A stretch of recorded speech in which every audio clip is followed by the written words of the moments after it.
Yeah.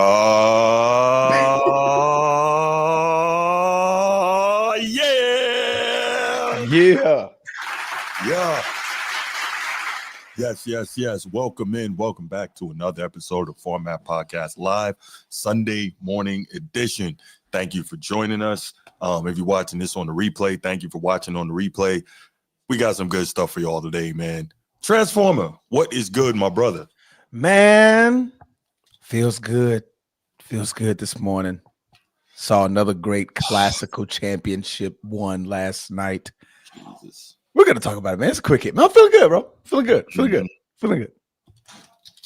That's what's up, man. Good to see you, man. I feel like I haven't seen you in forever, man. It's been so long, man. Oh, damn. Man, it's only been, bro. Oh, man. We got some good things coming up for you guys, man. Stay tuned. Cool stuff popping, man. So we're just trying to continually make the show grow, make the show better. So as we work on our end, man, y'all help us out with that as well. Make sure you're sharing with other people you know that love to talk sports and love to watch sports and do this debate and all this stuff, man. We are hard at it for y'all. Pause. Definitely. Come on, man. Come on. Blame New York, bro. Blame New York, man. I gotta get a pause button. Just so I pause. I'm gonna make one, real talk, and I'm gonna just. But anyway, though, let's give a shout out to the channel members, man. Of course, number one channel member, host of the Be Ready Sports Podcast, Coach T. What up, Coach T? How you doing, man? Appreciate you. Appreciate the support for the show. It's not that serious. What's good? It's not that serious. I think I see you in the chat already. So always good to see you, brother. Shout out to the king of the chat, main man, Steve Splendor. What's good, king of the chat? How you doing, brother? Yes, sir. Shout out to my guy, Chief Sid Bubba. Thank you for all that you did for our nation. Thank you for all that you do for this channel and for us personally. And of course, shout out to the boys from Annapolis. Anchors away, my boys. Anchors away. LA Dodgers won another championship yesterday. Go Navy, beat Army. Who y'all ready to? Boy, I tell you, I swear I can't take this. I can't take this. I desperately need Army to win this game this year. I can't take it. Oh my God, Steve, you got to save the Denbrock complaint until Tuesday night, man. I promise you, complain on Tuesday. All right. He is complaining about our offensive coordinator who did not look good in a big win for the Irish. Well, not a big win, in a win for the Irish yesterday. But a win is a win, and but y'all won. Yeah. But you know how college is, like, you got to win with style and all that. You know what I'm saying? Yeah. So, you know how that goes. Where were we? Baltimore Brews. What up, Baltimore Brews, man? Shout out to you. Appreciate all the support you get the channel. Appreciate the motivation and all that, man. We really do appreciate that. You do great stuff for us.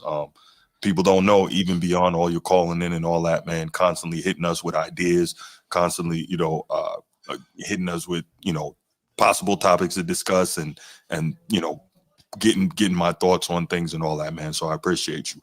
Shout out to Sneed, SMT Media Network. Sneed got what you need. Shout out to you. Got what you need. No doubt.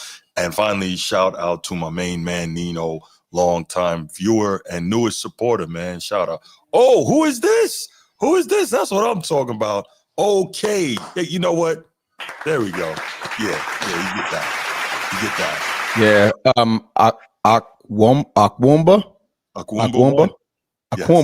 Akwamba. Hopefully I'm saying that right.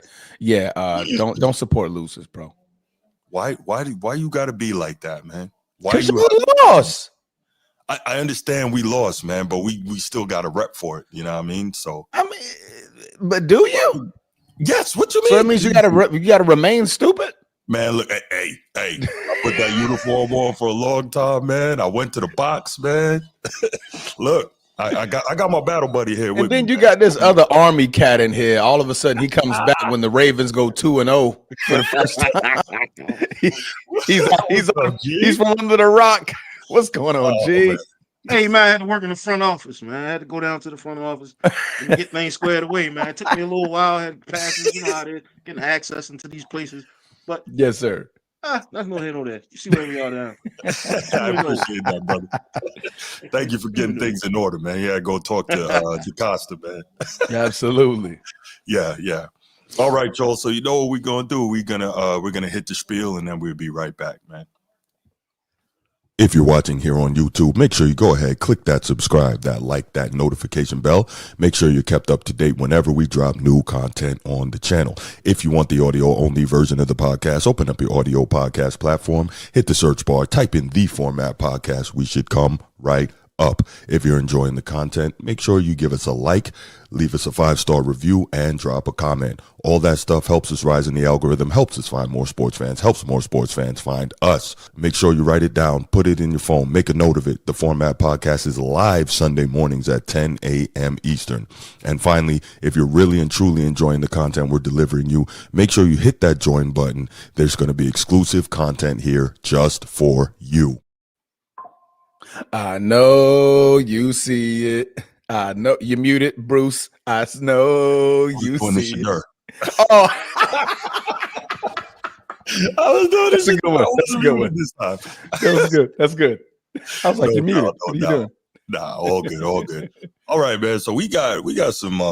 I think we're gonna have a good show for y'all today, man. So man, we got G here. Yeah, we're gonna have a good show. Yeah, definitely. And Sneed got what you need. He's on the way too. So we definitely it's gonna be good, man. It's gonna be good. Looking forward to it.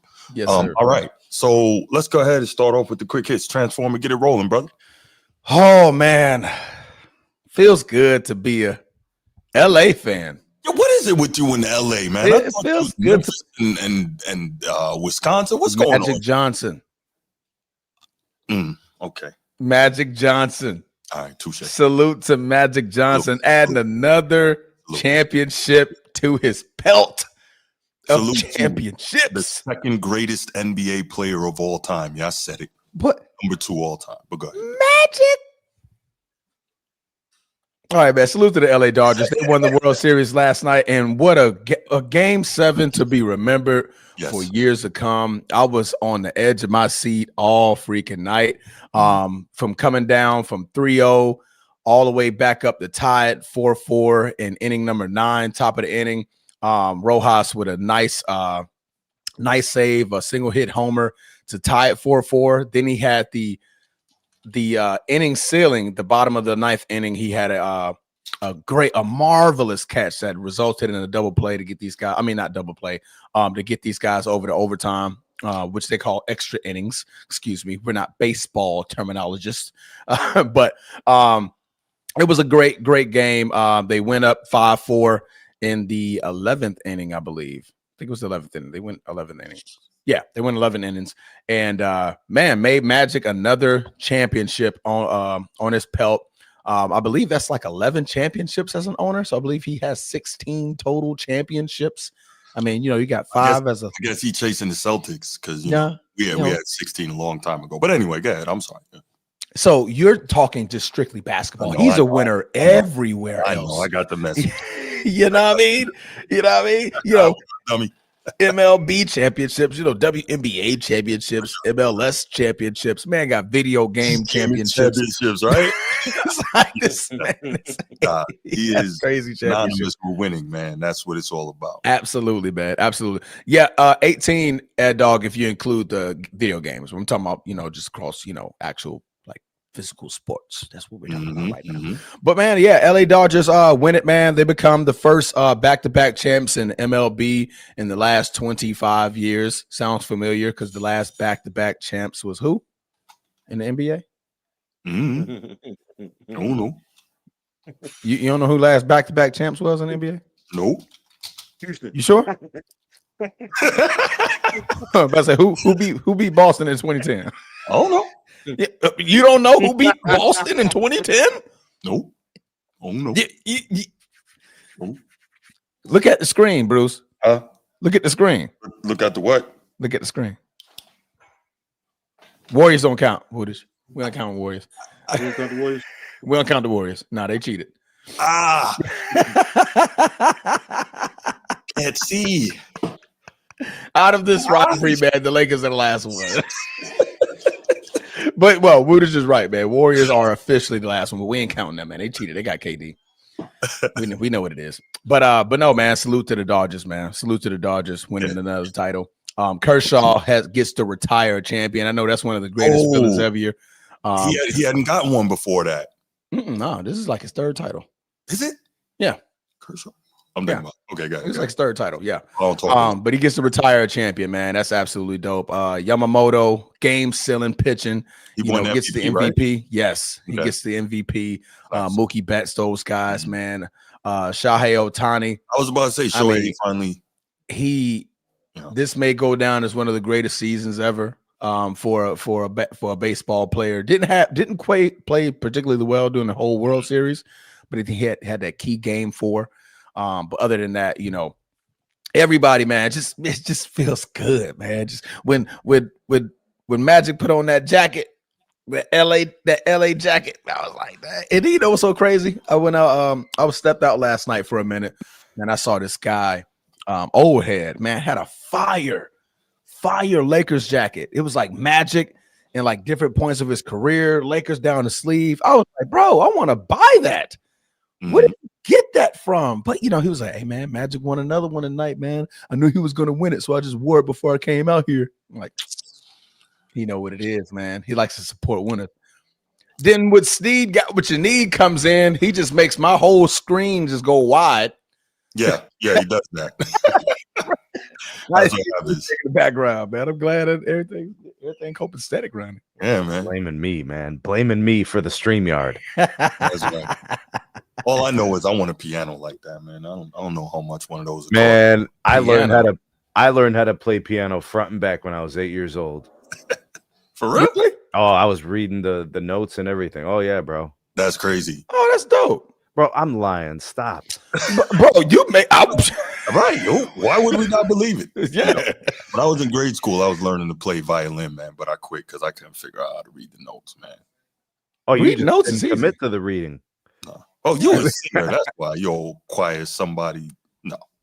Hey man, all Southwest Tennessee choir in back-to-back years now. Hold on, man. Let's keep it real. Okay, so you're saying your boy can hold a note, is what you're saying? The boy can hold a note, 10-2, baby. I was that guy. Yeah, I was that guy. Okay. See, the musical thing it's starting to come full circle here. We got Transformer telling us what time it is with the music. Yeah. You know what I'm saying? I'll teach you some notes. I'll teach you how to read. It ain't just about the bars, Brucey. It ain't just about the bars. It's the most important music. Bars. It's the music. Bars. Okay. The music. Wait, first of all, shout out to Gino, man. Gino, it's good to see you, bro. Made it to the show. Absolutely. Yeah, sabbatical over. Back to work, okay. Hey, Sneed, I said, hey, Ravens win back-to-back games. Oh, and now he shows up. He's like, what up, though? Like, he's like, nah, I gotta show y'all something. I'm back, baby. We back. I was on military leave. Oh man, yeah, blame the military. This is the one time he'll blame the military. We got it. Everybody get one. Right. Oh man, it's a blessing to have you, bro. I promise. Yeah, no doubt. All right. So I was just running through some stuff. Next quick hit. I was running through some stuff, and they were talking about the Lions and how well the Lions are doing, despite for a number of factors, right? And obviously we know they lost both offensive and defensive coordinator, went and took head coaching jobs this year. But, they've had guys step in, and I think it's testament, that part of it, to Dan Campbell's leadership, right? Really doing a good job leading that team, because they're still, right there in contention in the NFC North, game behind your Packers. So, they're balling. And but what really got me when I was reading that article is, since 2024, the Lions have signed 8 or 9 of their players. I can't remember which one exactly, but 8 or 9 of their players to contracts totaling almost $1 billion. And so I say that to say, when teams talk about we can't pay because of the salary cap, we know now. And, if you paid attention, you have known, but it's all BS. Like, you can pay guys. It's just how you manage the cap, how your capologist, your GM, et cetera, works. You can make it work if the owner wants to make it work. So we don't need to, as fans, and as media members buy into this foolishness about, guys can't get paid because they can't make it work with the cap. No, you can. You just don't want to. That's cap. That's cap. Y'all can work with the cap. Okay. Cap. No, I'm saying I'm agreeing. Like, Oh, I got you. You missed it. Yeah, it's all the plane landed. The plane landed, man. It's all good. That's that wax museum part. Bro. For sure. They didn't that's cap, man. Got to work with the cap. When I was born, they didn't have planes yet. I don't know. Wax museum, right, Edward? They didn't have planes, Steve. Oh my gosh. They were still on horse and buggy, bro. No, they were still using stones for wheels. Yo, they had the rock. They had the rock with the Fred Flintstone. Yeah, bro, etching and everything off of someone's back, bro. They're like, yo, let me write this down. Using some hard feet as the brake. Yo, can you imagine if Fred Flintstone kicked somebody with them hard feet? Son, I'm talking through a building. Hey, Fred Flintstone is kicking you through a building. For sure. There's one dude, I know Velma freaking legs was just bro. Why you think Fred Flintstone was always so happy, bro? Wow. It was like 10 minutes from a very painful experience of doing something, bro. Something was hard on him, bro. Life was hard back then.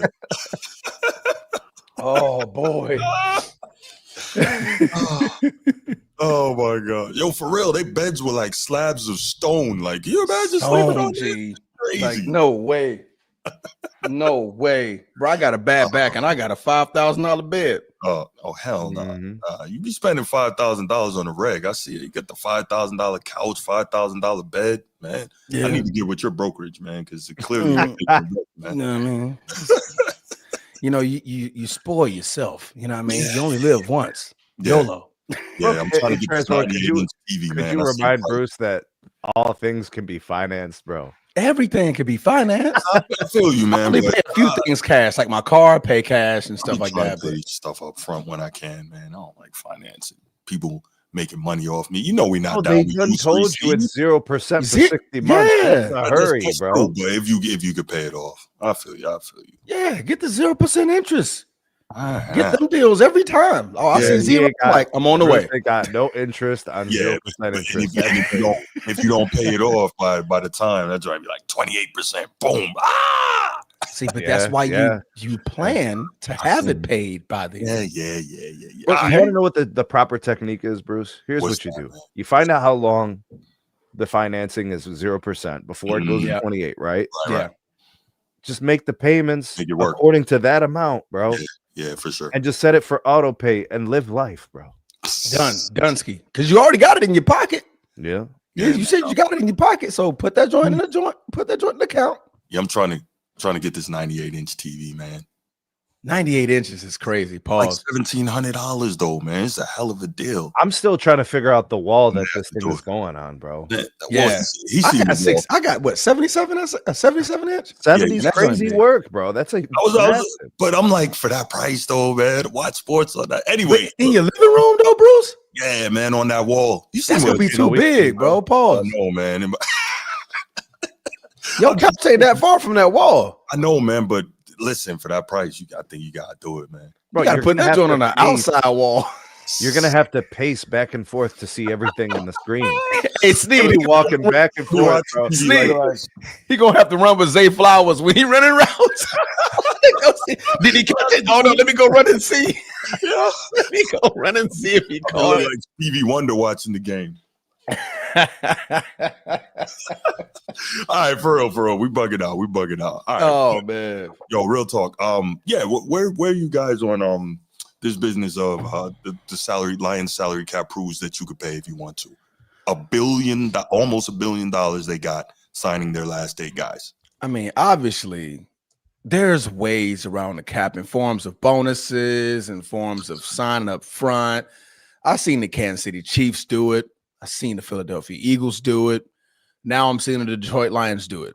So when teams like Cincinnati Bengals or Cleveland Browns like to say that they don't have enough money or they're cheapskates, then you're legit cheapskates because these teams are obviously operating, paid the defensive end, paid the running back, paid the quarterback, paid the receiver, paid the tight end, they paid everybody. Y'all only paying 2 people, and you saying you broke. Yeah. What happened? Y'all all get the same cap. It's not like, the smaller market teams, oh no, y'all only get 90 million to spend towards your cap. Everybody else, y'all get 250 million. No, that's not how it works. You all have the same cap. You operate under the same cap. So when you tell me that you've only paid 2 people and all of a sudden y'all ain't got the money, you can't pay these guys? Jerry, your team's worth 10 billion? You can't pay you couldn't pay Derrick Henry $6 million? I refuse to believe when I'm watching, like I said, Kansas City Chiefs, Philadelphia Eagles, and now the Detroit Lions pay out the yin yang for their players, man. So no, man, I agree. Obviously, unfortunately, Green Bay don't have that problem. We always, figure out a way to be. Who's talking about Green Bay? Who's talking about Green Bay, bro? We talking about Detroit, so why not talk about winners? About Green Bay, he is. Yeah, why not talk about winners? I don't even know why you had to bring them up, but yeah, because you brought them up. I didn't bring them up. This topic is about Detroit. Yeah, how does that bring up Green Bay? Because we're their division. We'd rather talk about winners, right? Yeah. Imagine, talking about my bad, Sneed. Talking about the Browns when you got the Ravens and the Steelers in your division. You know what I mean? Real talk. The Steelers ain't shit, and the Ravens ain't shit this year either. Yeah, I'm just as far as winning championships. What'd you say, Jay? Browns just quarter straight. Oh, me and Sneed been on the Browns all year about how just malpractice they're running that freaking franchise right now. Tough. Yeah. There you go, Mr. Realist. All right, final quick hit. There, this is the longest quick hits ever. She loves Green Bay though. Hey, I'm not. Hey, she said, "I love me some love. I got nothing but love for you, baby." Here we go. Give him a reason to start singing, bro. Seriously. Right. You know he's always looking for that. All right. Last quick hit, y'all. Last quick hit. I wanted to bring this up because, as you see, we have a Laker topic later, which I'm definitely going to enjoy. But so here's the deal, right? So again, I was going through different things, sports topics and whatnot, and I saw this article come up on my MSN home feed, and it's entitled. This I thought was interesting. It said, Magic Johnson recalled being so upset after reading he couldn't score like Larry Bird. Quote, I could do that, but that's not my role here, unquote.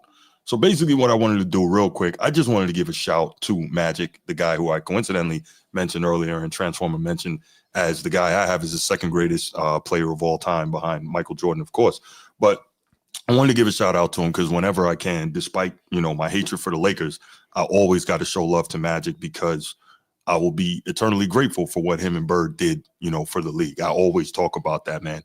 And I got so much respect for that. And as Transformer said, the guy is right there, arguably the greatest winner, like in sports history across a bevy of sports. So gotta give a shout out to Magic, man. And I just thought it was interesting that it just seemed like everything was so perfectly aligned with he and Magic in terms of how they were able to do the things that they were able to do and the greatness that he and Bird just, brought to the league and did. And so Magic said that early on, he read an article about how Larry Bird was a better scorer than him. And yeah, technically he was, but as we saw, when it came time to score, Magic could score. We know that. So I just thought it was interesting. Magic says, quote, I think my legacy is defined by winning, and I've won at every level. And I didn't care about points. I didn't care about all that other stuff, man. I just tried to put my teammates in a position where they could be successful. And I understood what I had to do to win. So when I first walked into the Lakers, I already knew Jamal Wilkes, Norm Nixon, and Kareem were the scorers. So I said, hey, just feed them the basketball, do my thing, and I'm good, unquote. And so obviously, as we know, or for those of us who know basketball or quote unquote go to the Wax Museum, Magic Johnson won a championship as a rookie with all those guys.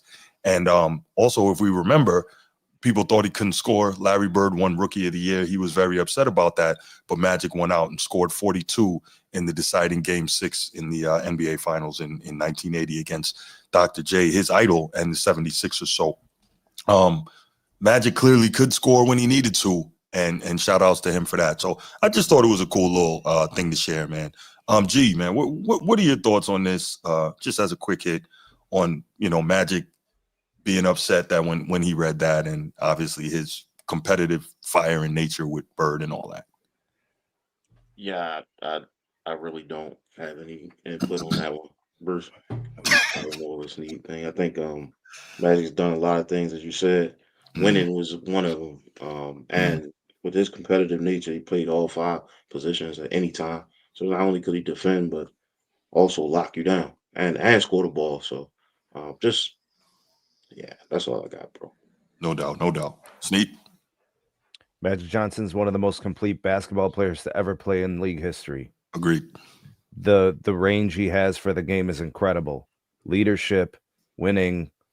I mean, he helped Kareem Abdul-Jabbar stay all-star caliber beyond his prime. Yeah. He helped guys who were good players be great players. He helped guys who were marginal players be good players.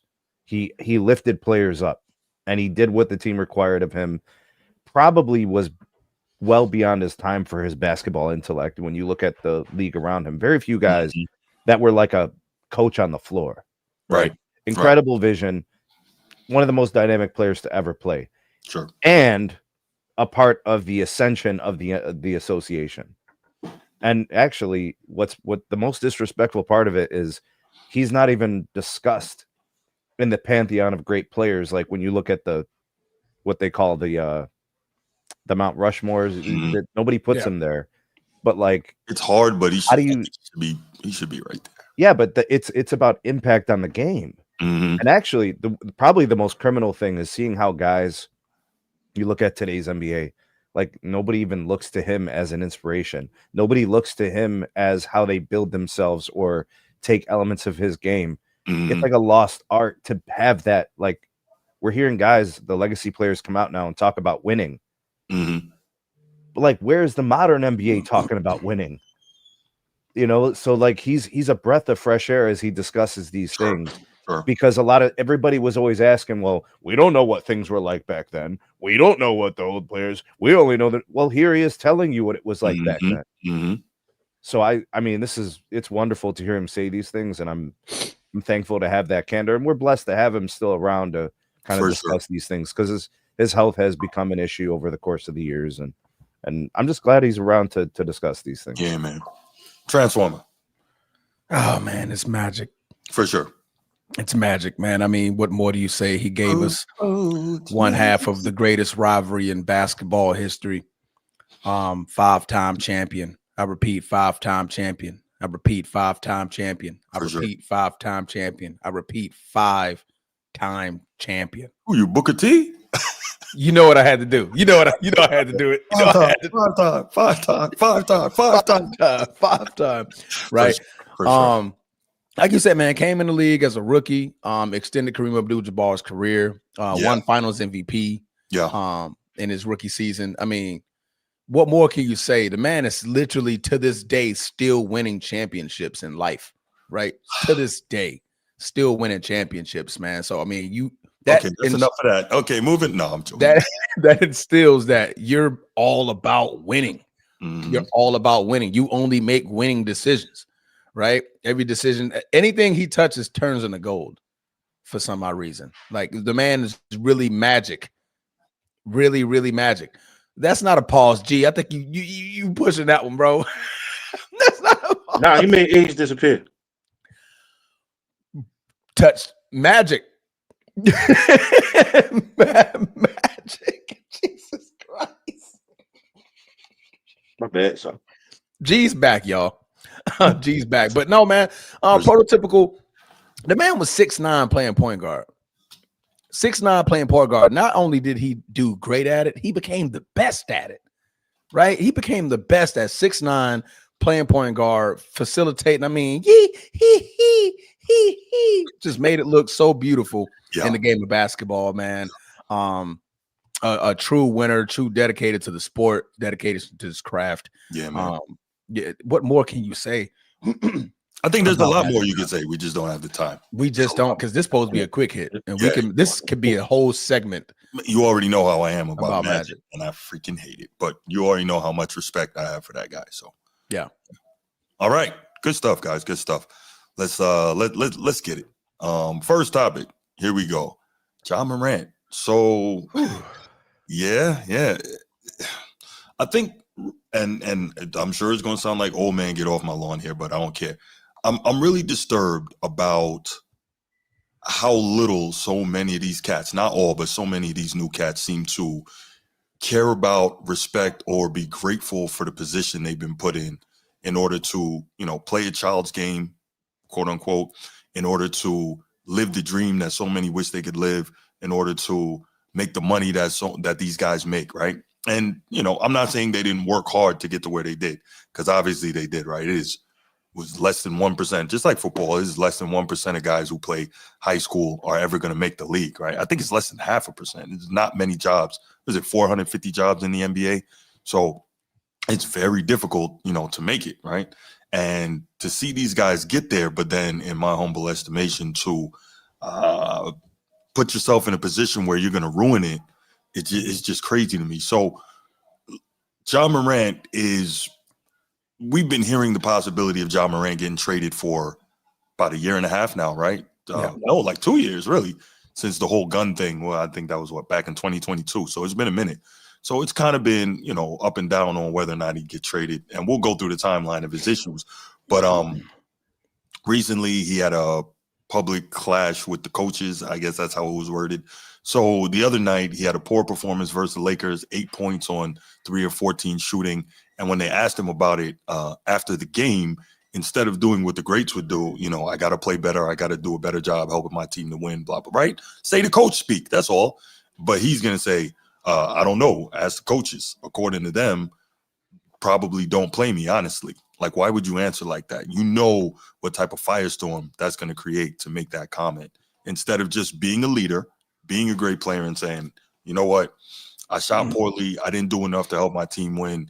And I'm going to work hard at doing better next game because the goal is to win, So,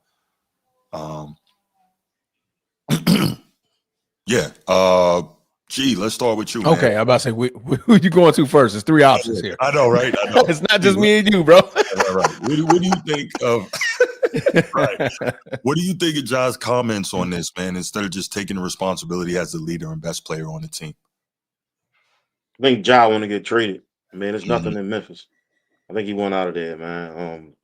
It's probably, getting suspended last year for something that everybody do, except not everybody, but walking around with a weapon in Memphis, right? I think he just went out of there, man. Honestly, I really do. Man, elite player like himself, 44-inch vertical, 6'2", probably a dunk on anything and anybody. He probably felt like in order for him to get a ring, he had to go somewhere else. It may just be a sour taste in their mouth, but kid is glitching. Kid is a phenomenal basketball player. I don't know why it's definitely clutch, and I wouldn't stand on that run. They say he listed as 6'2", but I thought he was 6'3", but that's still crazy though for that. Yeah, I mean, man. So talent we haven't seen. Oh, we showing a play that didn't count. It was on the highlight reel. Oh, okay. I'm like that. That play didn't count. No, I didn't put it there, man. But you got what they call bunnies or bounce. Bungees. Depending on where you're from. But go ahead, G. Go ahead, man. Okay, all right. Well, yeah, he is from Baltimore. Yeah. But yeah, man, like I really think he just went out of there. I think he plays. He's a basketball player. We're not asking him to be accountable. Why would we want our players to be accountable for their behavior? Why would we want them to be accountable, right? Yeah. So because he can jump. Right, no doubt. Steve says in the chat, King of the Chat says, I don't care what anyone says, Ja got every right to have a piece. No one is denigrating his right to own a firearm, right? If that's, if he has that right, true indeed. But remember when he got caught with it, he was in an establishment that serves alcohol. You can't have firearms in establishments that serve alcohol. Like, that's asking for the Old West, right? Come on, man. Dudes already constantly getting into it in, strip joints and bars and whatnot. You add alcohol and firearms to the mix, it's not a good look. So nobody is denigrating his right to have a firearm. It's the environment.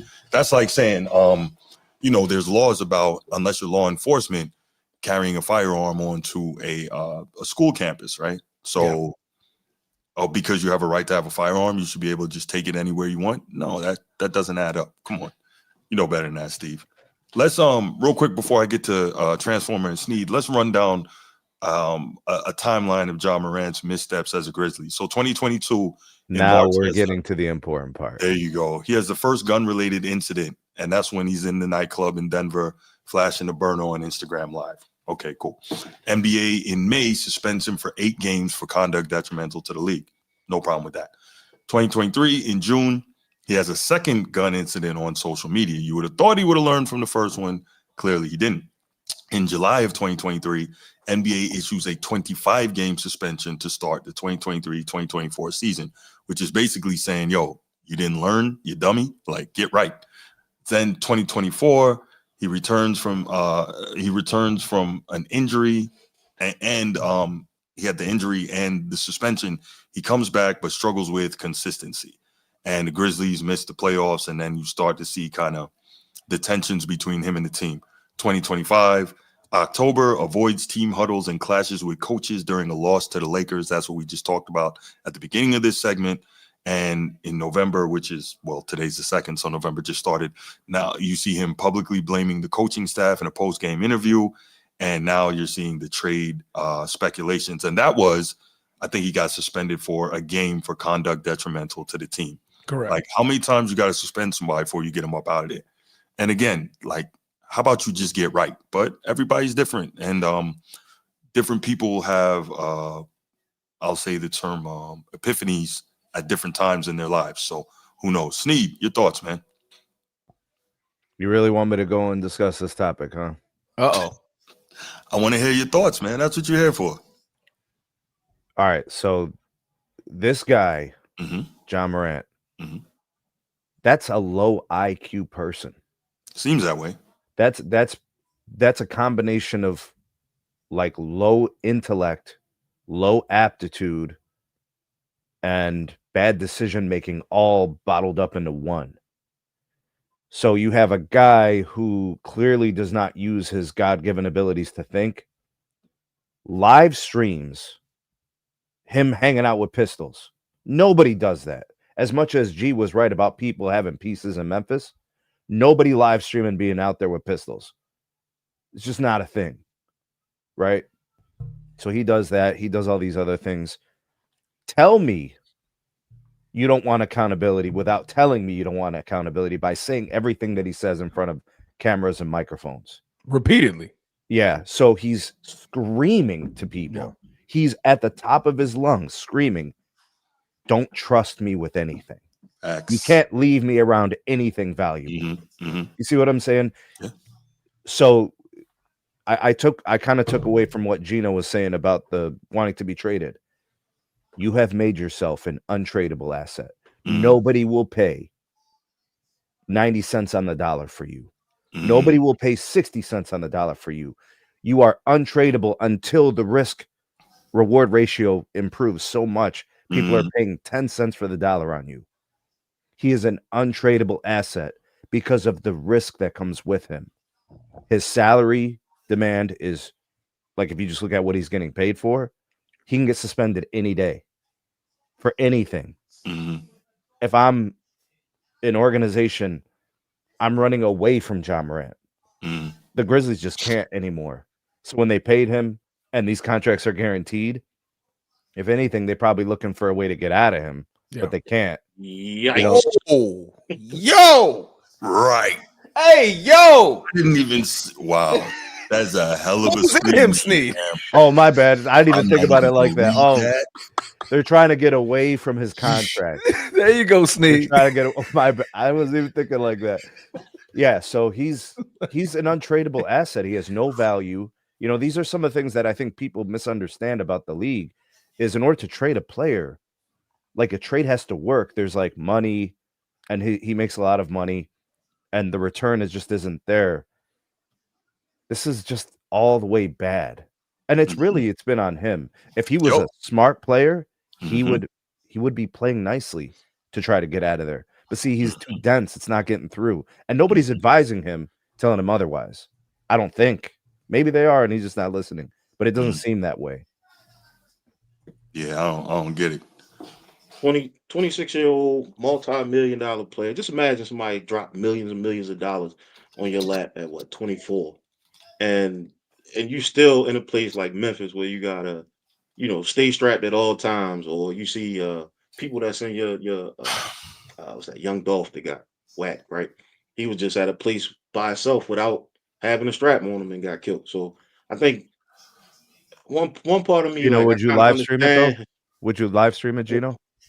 I mean, what does that do when you live stream it? That tells everybody that's watching that I keep something on me. I mean, I'm not advocating for the way he's operating or conducting his business. But no, you were saying that other people would do it, and that like somebody who's 26 would do it.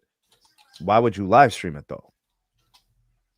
I just said it. So I thought when I saw him live streaming, that was for me. What I saw was like somebody that was afraid, and because they was afraid, they wanted to make sure everybody know they had a weapon. You got to think he got millions of dollars, man. He walking the street just like you and me.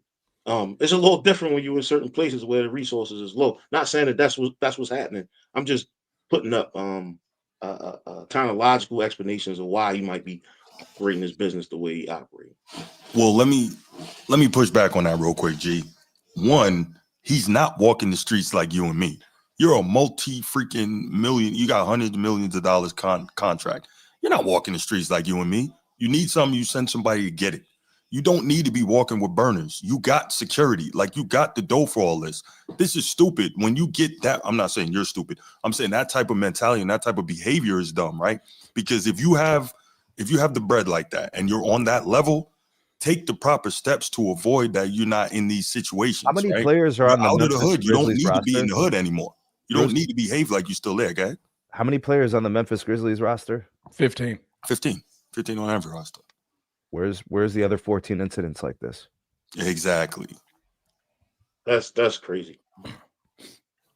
It's not that's though. Crazy. Yeah, that's crazy. I think y'all missing my point, and y'all saying that I agree with his behavior. No. Nobody's saying no. that. We don't think that at all. No. I'm pushing back on your explanation of his behavior. I'm not saying you agree with it. But we see this all the time, though, man. People make mistakes. He's probably the villain.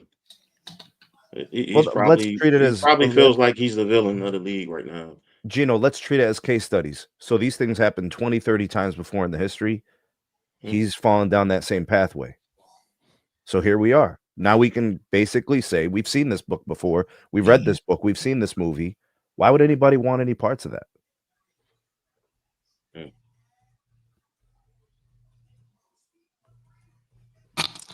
Oh, is it my turn now? Well, it might be the God. Okay, it might be ahead, some. Go ahead, bro. All right. As we all know, I'm from Memphis, Tennessee. Right. All right. I'm going to talk a little bit about my city and why this is just such a bad look.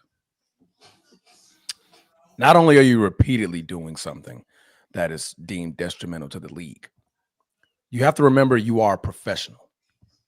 When you are a professional, you're no longer a street cat. You're no longer a hood mogul. Well, you can be a hood mogul to an extent, right? Like an Allen Iverson, like a culture mogul. When you're a professional, you have to act to certain standards. When you're getting paid $100 million contract, there are certain protocol that you have to follow in order to honor that contract. In your contract in the CBA, they have rules, they have regulations. The NBA has rules, they have regulations. The commissioner has rules, they have regulations. Each team has their own rules and regulations. Yeah, there are morals clauses in the contract. Go ahead, brother. There's moral clauses in the contract. The way you can present that you carry a firearm is simple. Go to a safe environment. It's called a gun range, and present your firearm.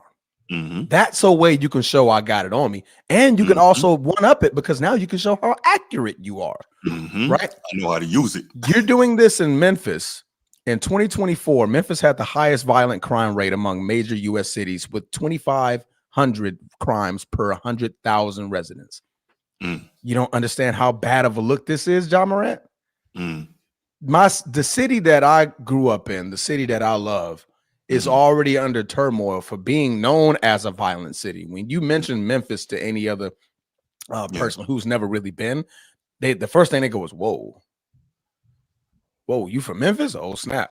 Like that's the thing that they did. So now that you're doing that in the public eye, when you're not only viewed in Memphis, you're not only viewed in the States, now you're viewed across the country and the world. The world knows who Ja Morant is. And now you're in the same, you play for the same city that has this same type of stigma on them. It's a bad look, right? So not only are you now being detrimental to the NBA, now you're being detrimental to your own team. Why do you think people don't want to go to Memphis? Can I ask you something, Transformer? You just go with this. Does this change if he lives in a different city? Does his behavior change? Him, who he is, what he does. No, I'm gonna say this piece to that, to your response, Need. When he came to Memphis in his rookie season, did you hear from Ja Morant? Second season, did you hear from Ja Morant? Third season, did you hear from Ja Morant? Okay, that's when it started picking up. Why?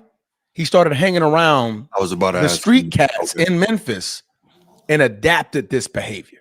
But why? T. Morant, T. Morant? That's his father's name, right? Yeah. T. Morant. T. Morant lives in a nice house.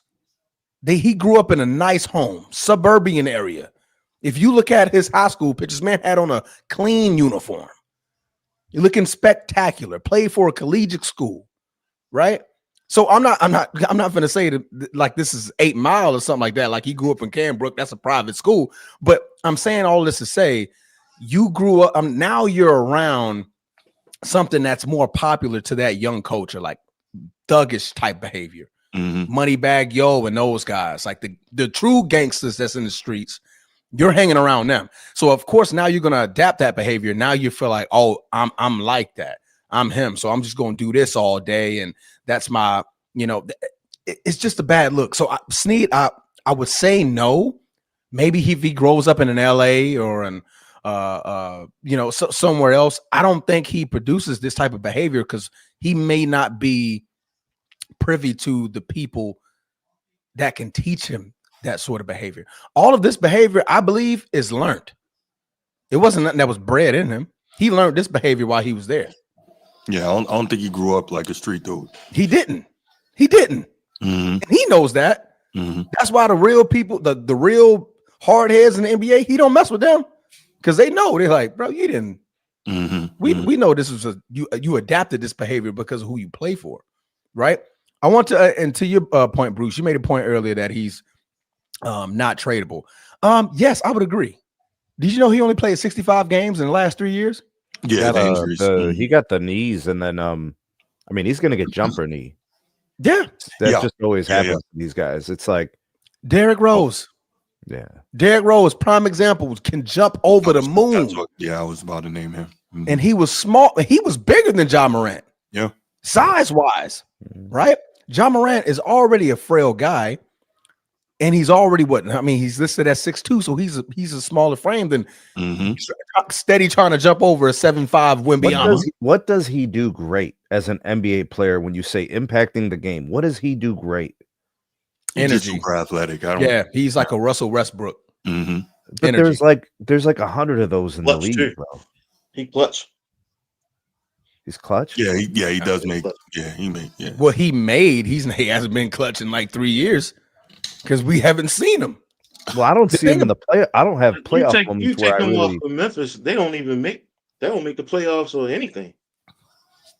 I mean, I could say that about any other player who's on another team. It's not really unique, but like in terms of Ja Morant being clutch, I don't have playoff moments. What year is he in the league? 7. And they've had players coming in and out of there that they're trying to get like all these trades. They brought in talent. They've drafted guys. Jaren Jackson Jr. is all NBA. Yeah.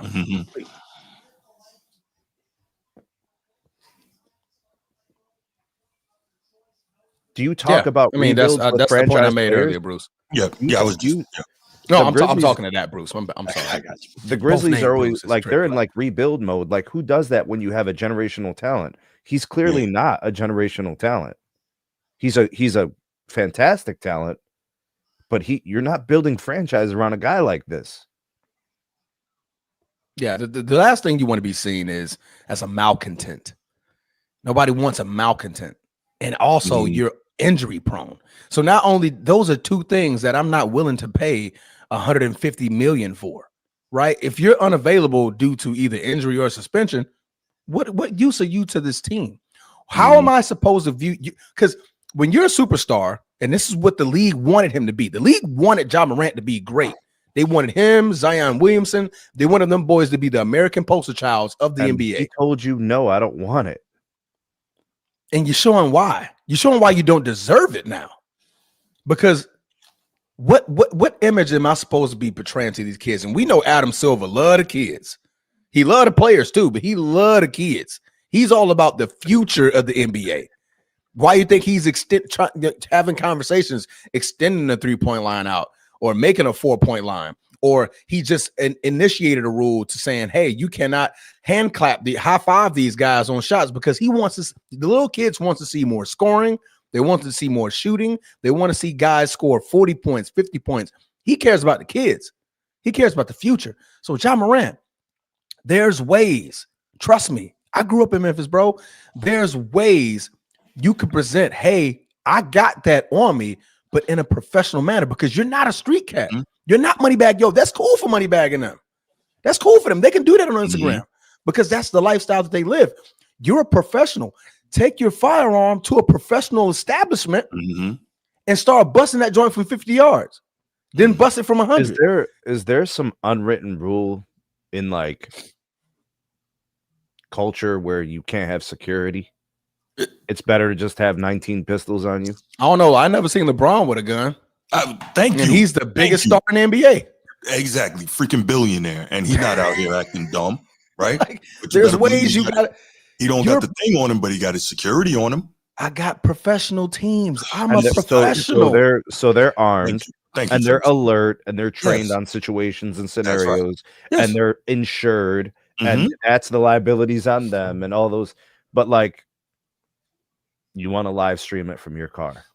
And the thing is, it's not like you're an anomaly now, because no superstar in the league is doing that, right? Now, have we seen superstars in all sports with guns? Absolutely. We've all seen them with guns, but where have we seen them with the gun?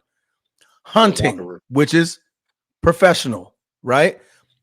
And gun range, which is a environment to have it. Proper environment to have it. Yeah. What about the locker room? Gilbert Arenas, what happened to him? What happened to them? Right? What about planes, bro? 2009, and that ruined his career. That should tell you the NBA don't want it. What did he say the reason why he broke guns in there? Because somebody owed him money. Was it Crittenden? Yeah. You know what I mean? So like, bro, you're a professional. You're a professional, right? Now, because now Gilbert snitches. He's snitching now, right? He's known as the snitch now, right? So back then, tell the staff, hey, Crittenden talking about bringing in a gun and shooting me, man. Y'all mind watching him? Easy day. Right. That's an easy day. Why did Gilbert have to bring his gun? Because he wanted to show that he's tough? Bro, I'm a millionaire. I don't give a damn. I can look like a punk. Right. My family's straight. My generational wealth is set. Gilbert Arenas' career never was the same after 2009. 2009, I want to say that was the year he made the NBA Live cover. Bro, no, 2008. Gilbert Arenas was screaming hibachi, nailing 30-foot winners, dropping 50 on Kobe. Everything was lovely, bro. Everything. He was the first free throw hawk. Well, free throw merchant. Yeah. But you know what I'm saying? Like, so, like for Ja, man, and I said this over and over and over. It's about the people that's around you. Right. It's about the people that's around you, and it's about getting yourself out of certain situations that you just don't need to be in. Right now, what you just presented to the world is that you don't want to be a leader of your team. Leaders of the team don't respond like that. Leaders of the team, and go ask the coach. I don't know. But Transformer, what are the other franchises saying? This guy's got character issues. He's a follower. If they believe what you're saying, Transformer, and what you're saying is true, they're gonna say this guy is a follower. This guy ain't a leader. This guy has no accountability. What could I possibly want from a guy like this at $50 million a year? So that's why one of the main trade options they were talking about over the last couple of years was Miami, right? Although that seems counterintuitive, sending him to a place like Miami, right? But they were saying that Pat Riley's rule with an iron fist and his culture would probably get Ja Morant in line. That was kind of the idea there. And that's a bigger market, right? That's a bigger market, a lot more eyes. Like you said, you got a leader like Pat Riley, who's a championship winner. He's known for championships. For sure. He's known for a hard life culture in Miami. Yeah. Who's in Memphis that's tough neck is Pat? Nobody. Who's to say Pat Riley wants Ja Morant? Well, I'm just saying that was one of the teams that was brought up in possible trade discussion. He might not. Pat definitely don't want Ja. I think they were looking at Riley. Ja Morant could benefit from being in that environment. I think that's more what it was. Yeah. I mean, the scene that he's causing, like I said, since 2022, every year we have something negative to say about Ja Morant, and it's all Ja Morant's fault. Bro, the man got suspended twice.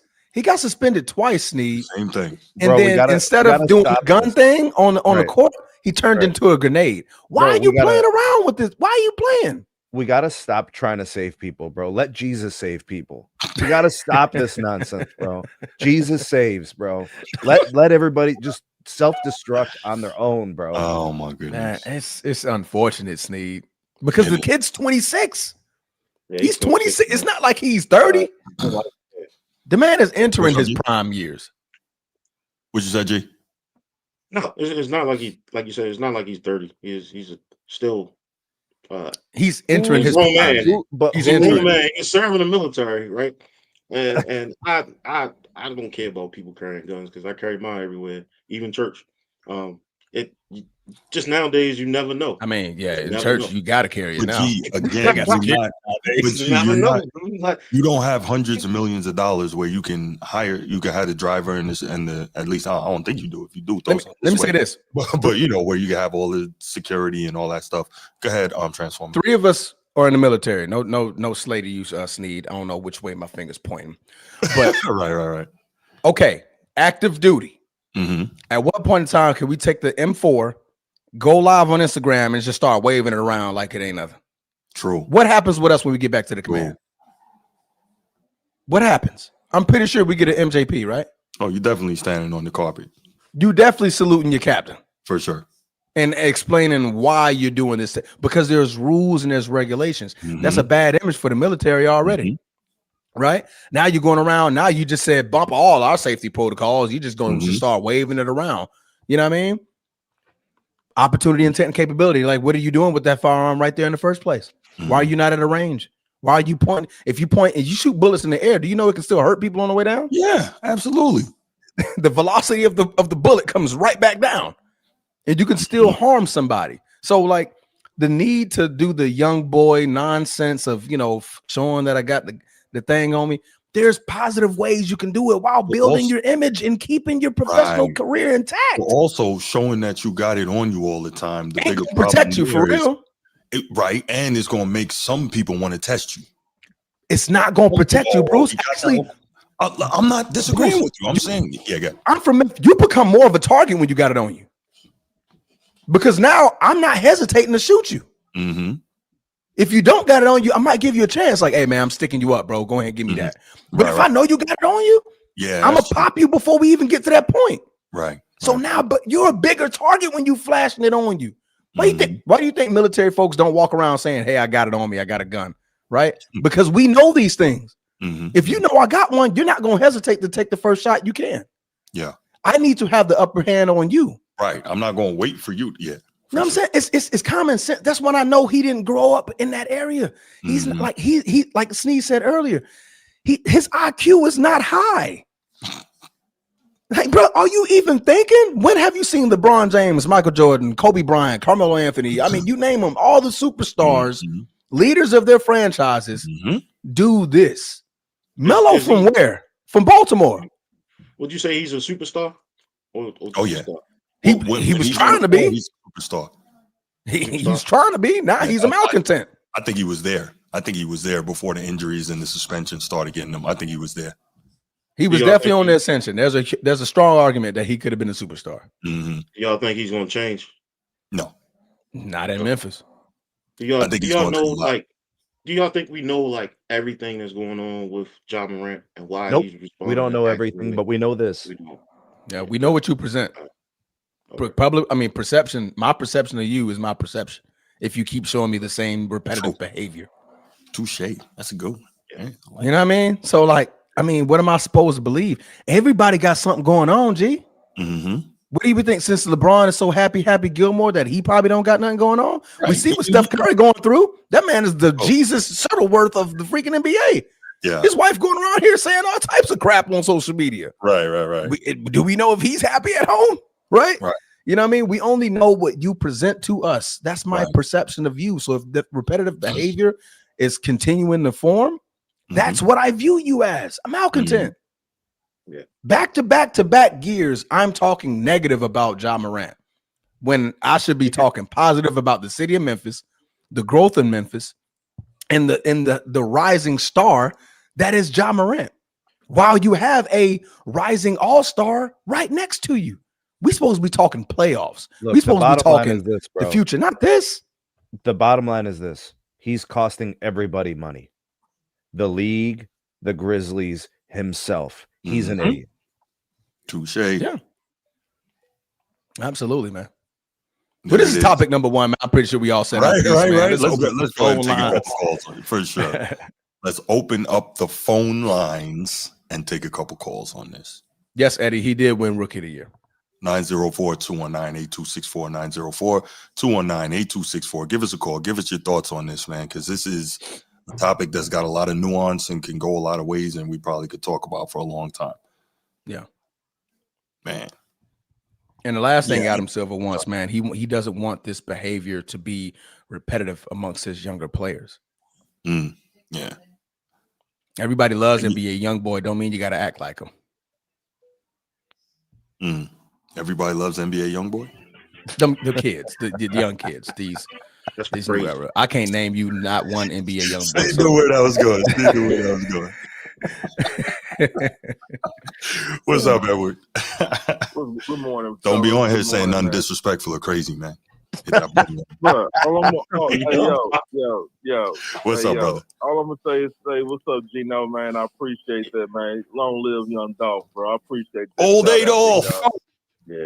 Yeah, real talk. Bruce. Now you just said don't say nothing crazy. Now I didn't say nothing crazy. Is his name not Adolph? I didn't know that. You told me that. Nobody calls him Adolph, but you. Yeah, because who in their right mind following 1942 would name their kid Adolph? Yo, nobody's doing that. But go ahead. Anyway, man. So I agree with like everything what y'all guys are saying, especially my brother, man. It's very easy influence here, and like, man, this man grew up with, man, hey, a mom and dad in the house. No disrespect or nothing like that, but come on, man, like you doing all. No, we see where you're going. Yeah, absolutely, great point. You know what I'm saying, and then like you know what I'm saying, hey, and then you know these Memphis, man, it sucks, man. Me and my brother, we from there, but man, it's going down here straight up, man. And yo, Edward, can I interrupt you for a second? Oh my. No, listen, I'm about to be respectful. I promise you. First of all, shout out to y'all, man. Y'all Memphis cats giving us a look into kind of how it is and how that affects people. And shout out to 8 Ball because he said it. You know, Memphis 10 made a lot of Buck wild. You know, he said that. So, and he's a Memphis legend. So I get where y'all are coming from. From the mound. There you go. But yeah, go ahead, exactly. Orange Mound. You know, and you know, it's crazy about not to jump off topic. Yeah, you got people in Memphis, man, that envious of you. They had to leave Memphis to go to Texas and get their career jumped off. But that's another here or there. We talk about that. But and then, like I said, you know, rumors have it out there that the Grizzlies are moving to Nashville, and I don't blame them. Are they? Yeah, there's been talks, been conversations about selling the team and moving them.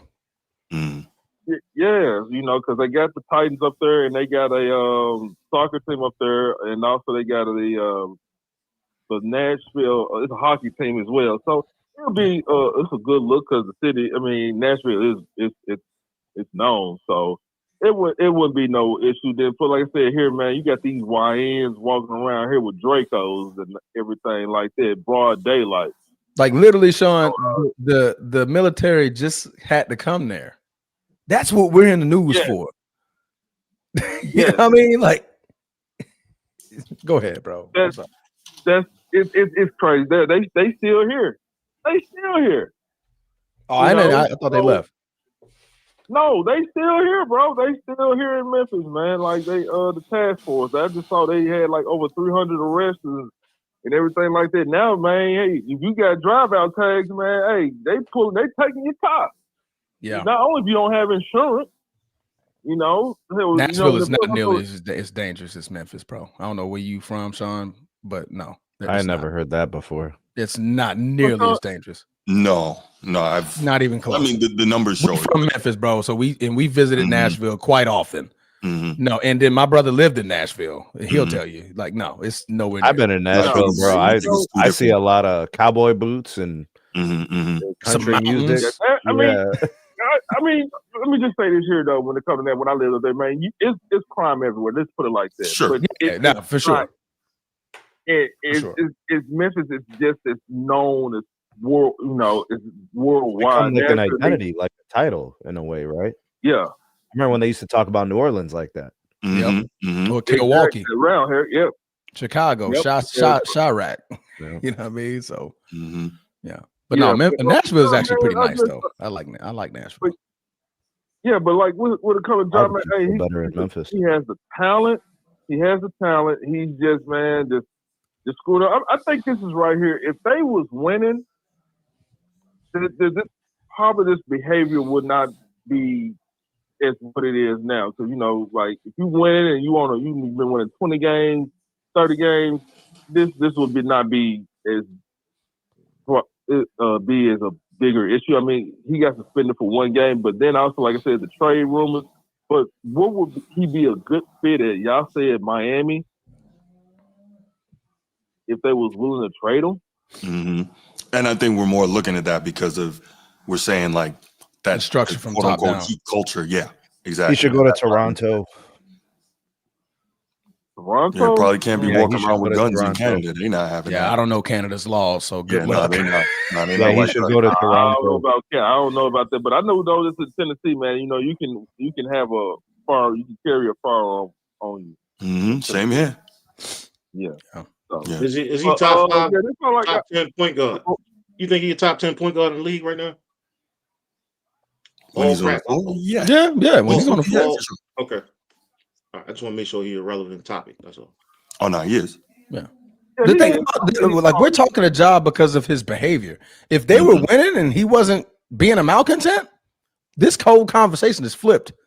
We're talking about John Morant and the Grizzlies, and will they make it to the promised land? I think the top 5 teams in the West, right? So go ahead. I'm sorry, Bruce. No, you're good. Pardon me. I think the only problem is that he has, now he's got like multiple things on his document. Yeah. Right. So you got, this is not like this is the first one. You have multiple issues now and they're stacking up and he doesn't seem to get it. But Edward, you got anything else, man?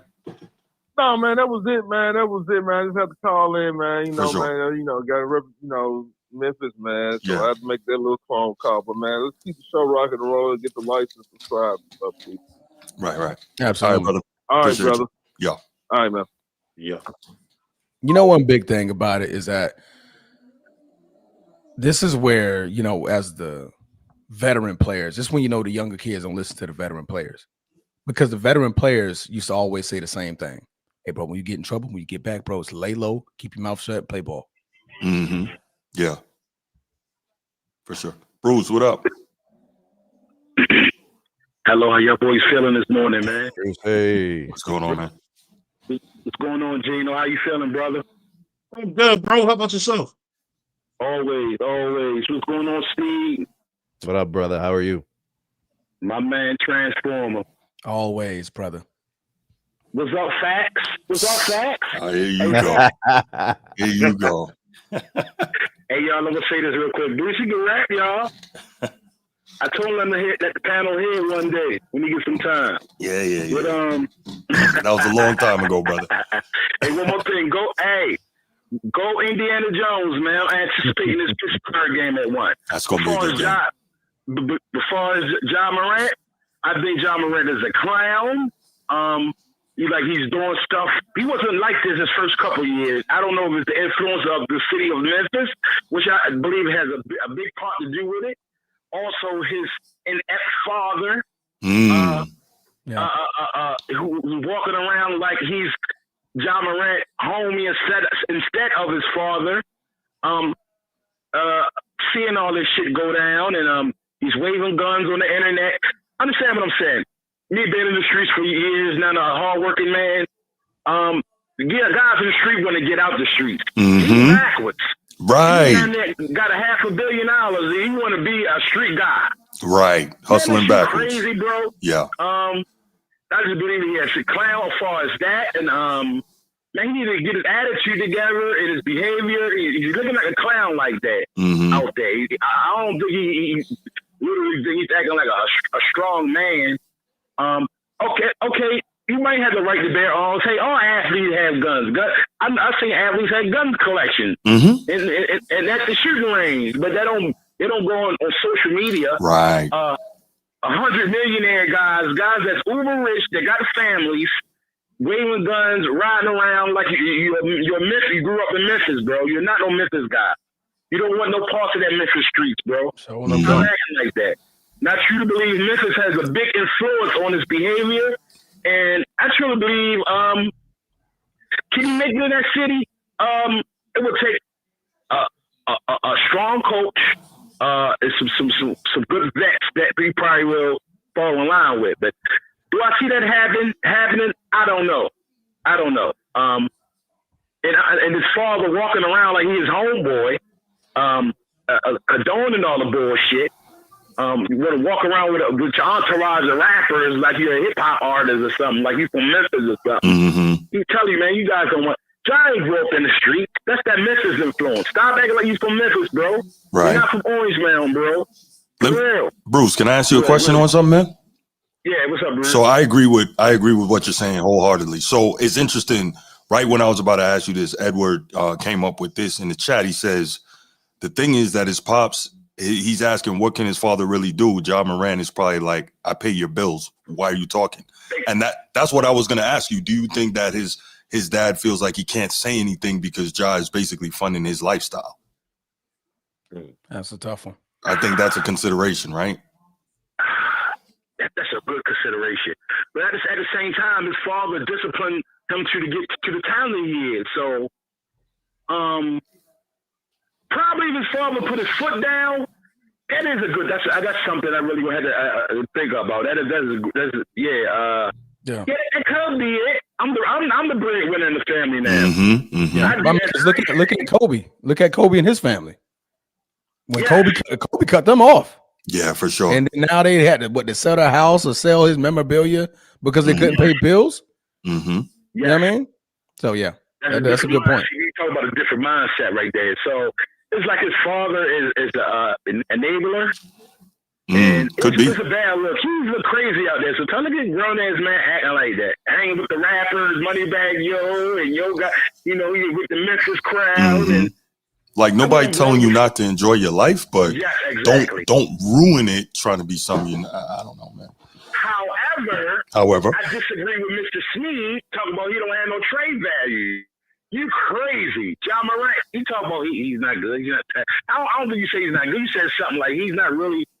Do you see this? This kid is absolutely amazing on the basketball court. Is he a superstar? Yes. But his light is dim because of his behavior. He's a superstar. Let's not forget the injuries, Bruce. Let's not forget the injuries also. And I think, I don't want to speak for Sneed, but I think those two factors are contributing to lessening his trade value. Is that where you were going with that, Sneed? Because what's your best ability? I think people are misunderstanding what's happening in terms of the league. These guys are getting paid more. The risk is higher than it's ever been. Owners, GMs, these organizations need assurance. They are risk averse. You cannot continue to take high risks on very little payout. He's not worth his salary.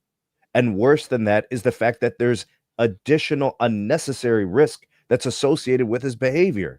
He makes no sense at $50 million a year based on his ability and his personal conduct. He is a risk. This is American Gangster. This is Frank White with the stupid mink coat. Frank White. Shout out Frank White, man. I disagree. Hey, Frank Lucas. Everyone's a risk when you trade for him, because anybody's susceptible to injury. Let me say something about this. John Morant is a terror. When he's healthy, John Morant is a terror on the basketball court. But you just said that win before. No. Win. Oh, the playoffs, regular season, he's clutch. You can't check him one-on-one. He jumps off the gym. He give you 10 assists. You know what I'm saying? They win when he's healthy. I will say they haven't won anything big, but Memphis wins when they're healthy.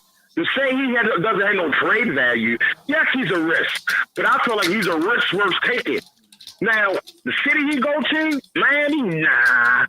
Hey, Brucey, how did the Grizzlies do last year? Bounced. I think John was out last year, wasn't he? Do you remember when the Grizzlies were second in the West? Because I do. Yes, without John Morant, I think, wasn't he?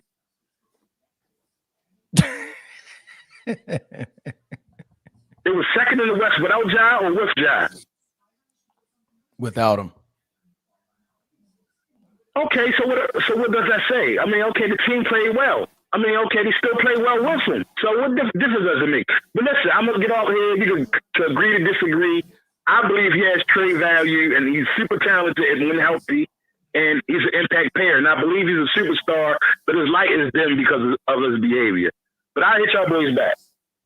Yeah, no doubt, man. Appreciate the call, Bruce. I need, it's a term that says I need somebody beauty to tell me they're willing to pay this guy money to do these things. Sneed, I'm just about to help you out on that. Beauty is in the eyes of the beholder. That is true. Everybody has some sort of trade value. True. Whether it's a little bit or a lot. What you're saying is exactly. No, I'm agreeing with what you're saying, but I'm saying in Bruce's eyes, he's saying beauty is in the eyes of the beholder. Somebody's dumb enough to trade. You just got to find the person. You got to find the team. You got to find the GM. Like, I need that guy.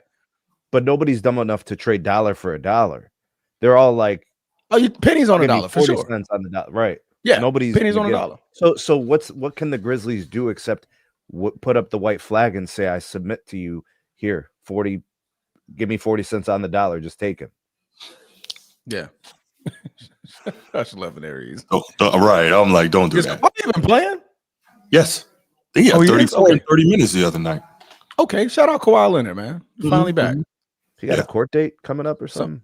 Sometimes I believe. Oh, yeah. For that thing. That whole scandal, yeah. So wait, he's gonna actually have to go talk? That's gonna be interesting. That's the luck. He's gonna have an interpreter. I'm pretty sure he has a representative speaking for him. I know, right? But if he gets called up to the stand, they ask him questions. He's gonna I'm a nice guy. I like to have fun. Right. Yeah, just a funny guy. I do my job. I go play. Right. Did you know in 7 years, John Morant has only won one playoff series? Not good. And that was prior to all of the incidents that have taken place. Not good. 21 We're going to take this one last call on the topic. Sean, what up? What's up, Bruce? What's up, guys? Maintaining, man. Cracking. Yeah, man, I wasn't being disrespectful on Nashville. I'm just saying, like, okay, come on, man. Like, I know you guys live in, like, open carry states. You know what I mean? I live in California. So, one of the strictest states. Right. My philosophy is that, if he is, if he's not around in that territory, maybe he might actually grow. But, I have a mixed bag with John Morant. I think he is. I think we all do. But, I do believe that people do overly criticize him. But there's things that he does do that's his fault. He made himself a reputation of being like the NBA version, NBA young boy. You know what I mean? Overemphasizing a lot of stuff. But at the end of the day, man, in this current NBA, there are teams out there that's going to trade for him.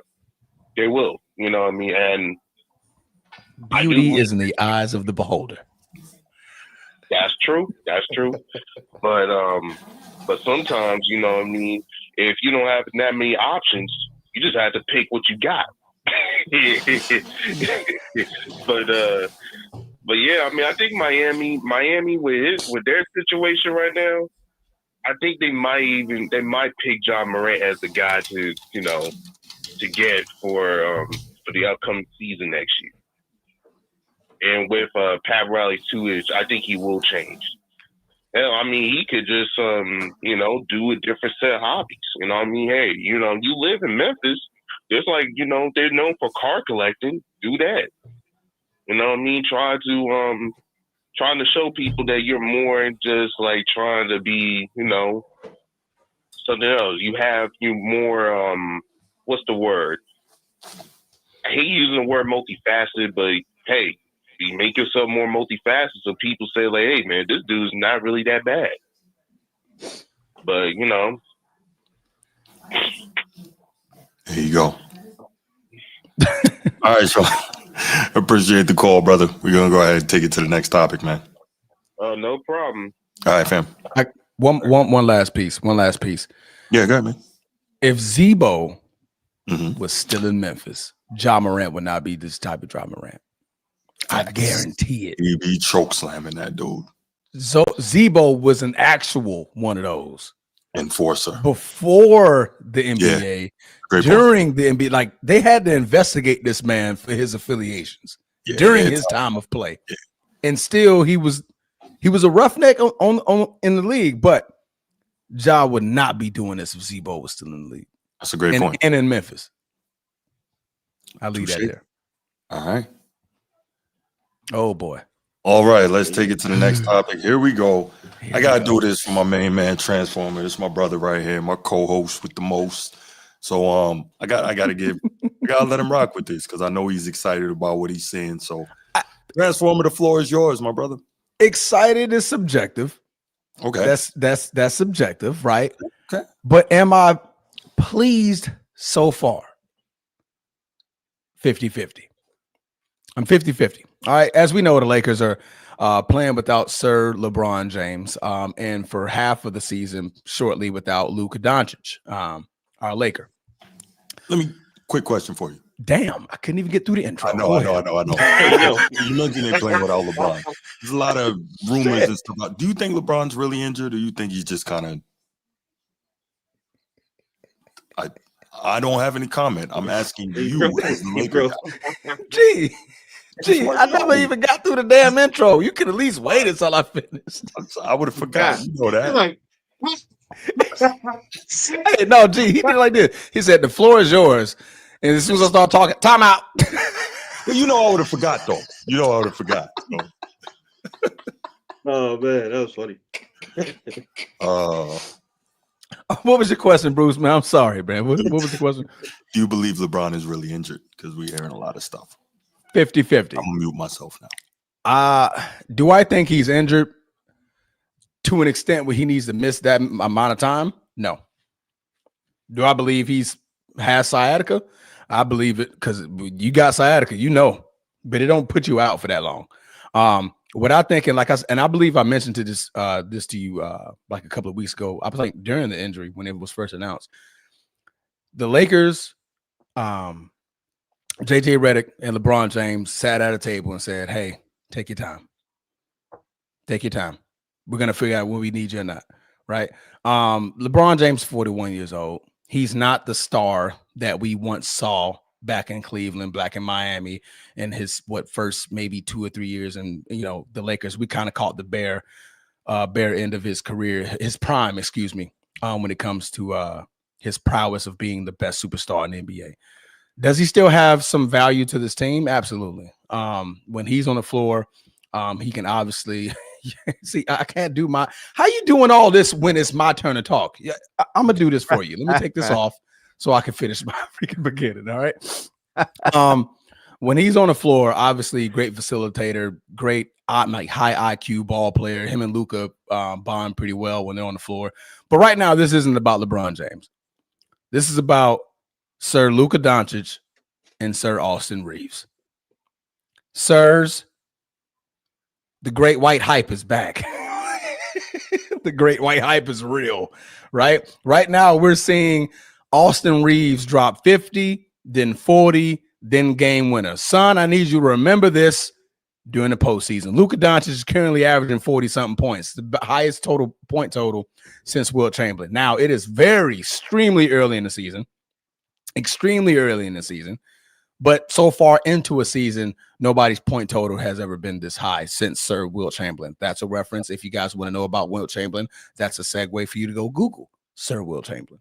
All right, go research Sir Wilt Chamberlain, and you'll realize that Wilt Chamberlain and Luka Doncic are two totally different people. But we're talking about a reference point of point total, and that is it. We're not talking about gameplay. We're not talking about style of play. We're not talking about the rebounds. We're not talking about the blocks, Sir Bruce. So I want you to calm down because you gave the face.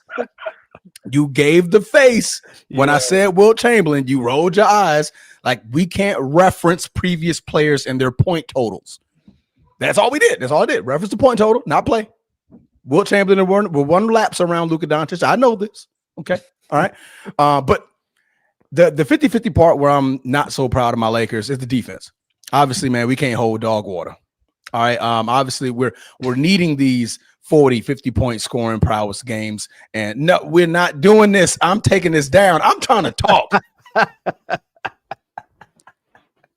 I'm trying to talk, man. Who is that? Micah? Tell Micah, chill, bro. Chill. I'm trying to talk. Okay.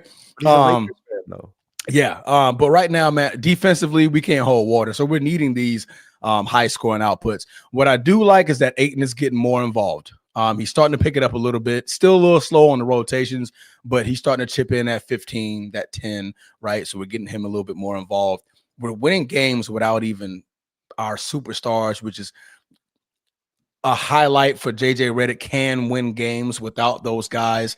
Right now, it's a lot of figuring out what they can do with Luka and Austin Reeves as the 1 and 2. And then me personally, I feel you can insert LeBron anywhere and he can flourish, right? He's not exactly a Kevin Durant type of player, but the way LeBron James can help this team continue to move forward when he gets back is his ability to facilitate, the ability to him and Luka Doncic can yin yang the rotation. Like they're going to start together, but then Bron hits the bench first. Luka plays, Luka hits the bench, Bron plays. You're going to see a lot of that, I feel, with JJ Redick, because when we were having that short run last year, we saw a lot of that. We saw them bounce back and forth. We didn't see a lot of them on the court until the beginning of the game and then the end of the game where they were both on the court at the same time. Austin Reeves, man, like I said, Austin Reeves is balling out of control. Is this sustainable? Absolutely not. Right now, he's averaging more points than freaking MVP from last year, which is Shai Gilgeous-Alexander. Is he better than Shai? Absolutely not. So right now, he's just on a little bit of a hot streak. And of course, with Luka back, that's going to drop a little bit. But I do expect him to average anywhere between 20 to 25 this year. Because he can do that. He can go get a bucket. Again, remember it in the postseason. Remember, you can get a bucket in the postseason. But our biggest thing is defense, man. Defensively, we still need to find our identity. Rotations are still a little bit slow. I'm proud of Luka at least trying to play defense. Not a good defender by any means, but he's trying a little bit more. He came in the season relatively healthy, and it's looking good. Right now, we're 4-2. It's 6 games in the season. What's that? 76 games to go. It's a lot of season, a lot of ball left in the season, but I'm okay. I'm satisfied with what I'm seeing. And now, Bruce, you can unmute your mic. The floor is yours. And Micah, apparently, because Micah wants the freaking Lacratica of whatever he's typing in. During my soliloquy, I'm getting in. First of all, I get cut off the moment I get invited to start, and then I get freaking messages popping up in my face. Bruce don't care about my segment. He don't care about my segment. That's not true. G, you see how you doing, your boy? You see how you doing, your boy? Hey, man, go ahead, take it away, Transformer. Oh, but time out. I just had one question. That's all. That's all. Sean said LeBron got liatica.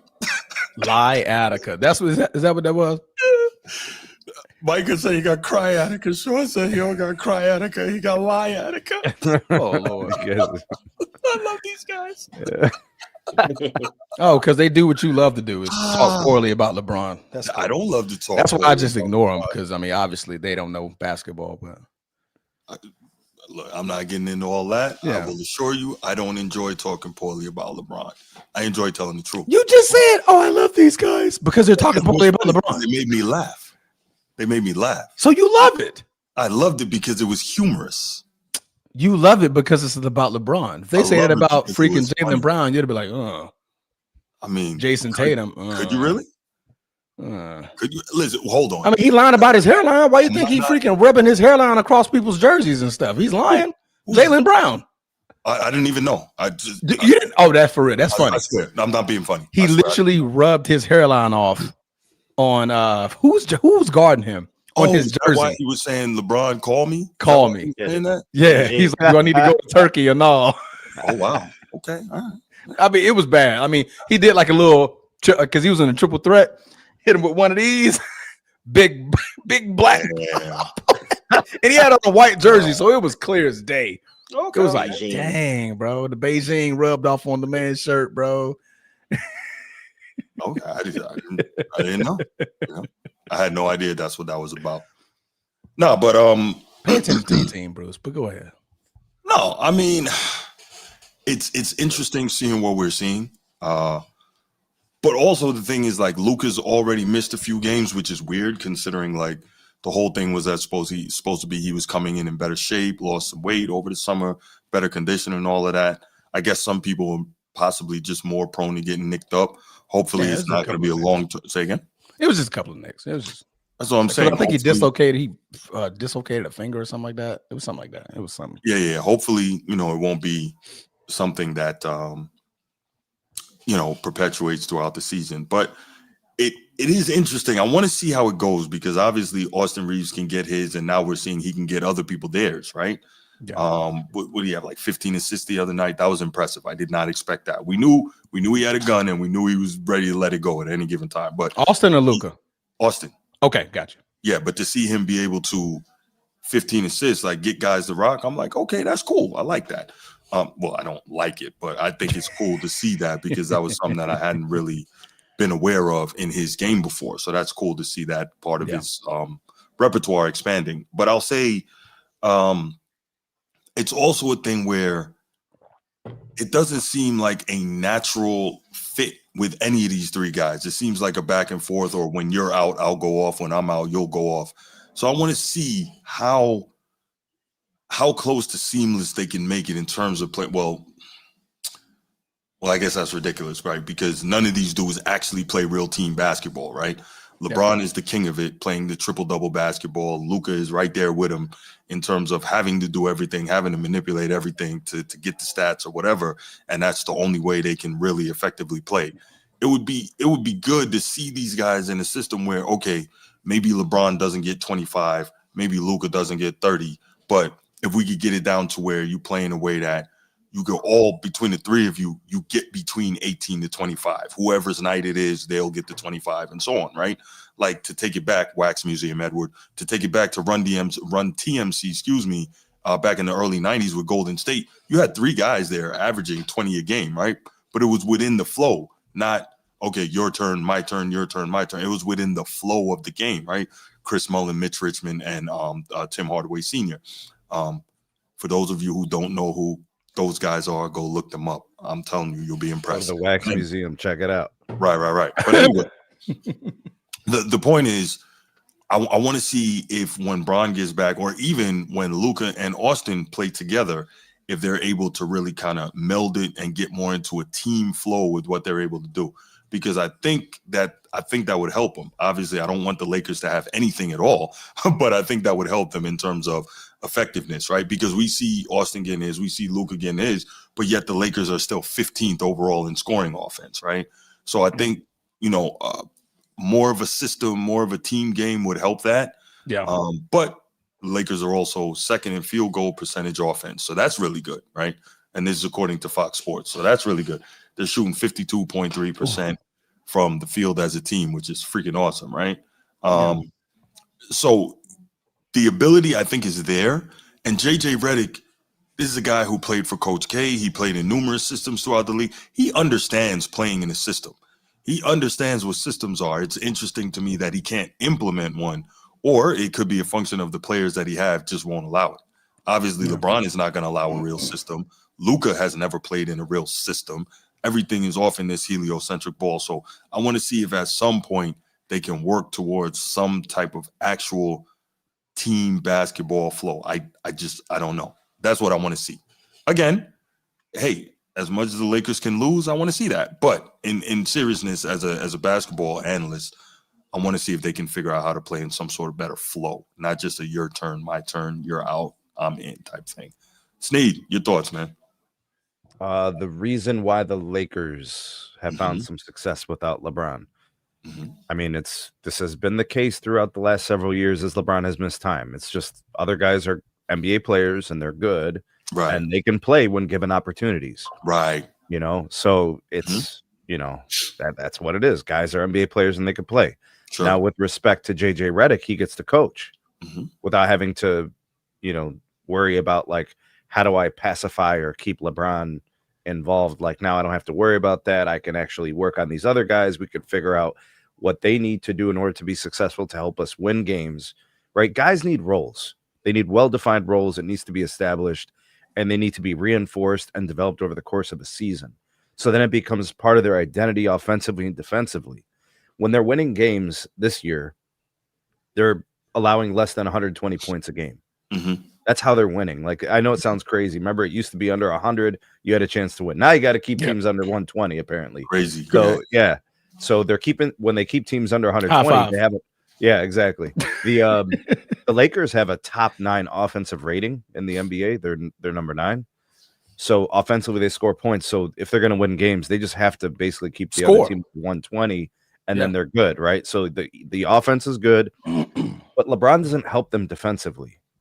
So when he comes back, you have 2 defensive liabilities. Yeah, so that's going to be the thing. It's like, how does JJ Redick coach and put lineups together that are going to allow him to somehow have some kind of defensive, abilities? Yeah. So those are the things he has to do. But I mean, these guys can play, bro. Austin Reeves.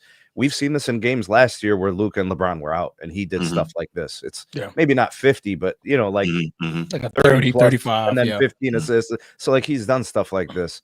And Luka, if you think about it, bro, like, he was coming out last year dropping 26 points in the first quarter on average. And then he would just fade. So now if he's in better shape, he's lighter. Now he won't fade as much. He's going to last through the whole duration of the game. So you're seeing monster numbers. I don't know. I don't look at the Lakers as a real threat in the West with or without LeBron. If anything, their defense gets worse with LeBron when he comes back. I don't know what type of acclimation. What's their defensive rating you said? Did you say it? I don't know what their defense, but they're not like a top 10 defense or anything like that. I was just asking. I didn't know. Yeah. I don't think they're top 10. The top 10 defenses are the usual suspects. So it's like Pistons, Cavs, Heat, Nuggets, Spurs, Thunder. It's those guys, Warriors, I think, are top 10. They're not. They're going to be a good team, as in like a playoff team. They can't beat the real teams in the West, and LeBron isn't changing that. He hasn't impacted playoff winning in years. So unless the team somehow has like 2 modes, LeBron mode and then like without LeBron mode, I don't know if that's a thing. Like how do you do this? He's going to come back eventually and play. What are you just hoping that he doesn't play disgruntled and doesn't upset or mess up the rhythm? Is he third fiddle now? Like before, it was like a question if Austin Reeves should have been the second best player. Yeah. So like, is he accepting of that role? Like, even if he is right, he won't accept it. He won't allow himself to be third fiddle. And he still presents the defensive issue because you saw what happened in the playoffs. He was getting run off the floor. So they're 15th in defensive rating. So they're middle of the pack. That's efficiency. My bad. So if you're 15th. So if you're middle of the road defense, but you're top 10 offense, like you're gonna win some games. You can win some games. Yeah, for sure. Yeah. G. No, man, the West has always been one of the most competitive conferences, right? So I think what JJ is trying to do is, and y'all echoed this already, or y'all said this already. Just trying to get packages going, because with low balancing and the age of LeBron, I don't think he's going to play as many games as people think. And so having an efficient team that can push y'all through those tough times, I think that's important. That's probably one of the biggest things on this list. He don't know how long he gonna have LeBron this year. Chemistry, I think for this run is like the biggest thing for y'all. Transform. I think if y'all can develop chemistry with all three big pieces on the board, and then you got DeAndre Ayton defending the rim, I think you guys are gonna be in good shape come playoff time. See y'all as like between 6 and 8 seed going into the playoffs. But it's still early, man. So it's really hard to say. But that's definitely, I think with Luka, he a toaster, man. He a toaster. So I think he's gonna carry y'all. He gonna carry y'all through that West. It's gonna be a gauntlet, but I think he gonna be able to do it. Man. He look like he's in shape. But yeah, I don't know what's up with Bron, man. I think he's just aging. I wonder if he's gonna throw everybody to the corner. I mean, that's still a lot of ball left, I believe. Still a whole lot of ball left in LeBron, but yeah, we'll see. What I like right now is that we're seeing life without LeBron. Yeah, we're seeing it, and that's what I think. Mark Walters, my boy Marky, we talk all the time. Mark. My boy Marky Mark. You know what I mean? We're seeing the life without, like, okay, what can this team do without LeBron? Because next year LeBron isn't on the contract. LeBron is a free agent, right? That frees up $52 million. I think we're looking at it right now like, hey, we got Luka and we got Austin, who can at any night give us 30 to 50. What other pieces can we add around him, around these two superstar and all-star, to make this team better? And I think this is the right move. Regardless on, what was the intention of LeBron, JJ, and Mark when they sat at that table. This is a great move for them, because now we're seeing the future. This is the future of the Los Angeles Lakers that we're currently looking at right now. Is it good? It's good. It's decent right now. Like you said, they're 9th in offensive efficiency and they're 15th in defensive efficiency, right? Will that win you some games? Yes, absolutely. But does that make you a top tier playoff team? Not necessarily. I think we're definitely a key defender away from being in that discussion. Right now, who is our best defender that wears a Laker uniform? Nobody can answer it, right? I would say Vanderbilt is our best one. But the thing about Vanderbilt, he can't score. So I'm losing offense when you're on the floor, but I'm gaining defense. We need that one guy. I mean, and that's what we're blessed with when we had AD. He can give you top tier defense, but he can also give you 20 to 25 to 30 points on offense. That's what we need. That's what we need. Bruce. Yeah, for sure, Michael. Go ahead.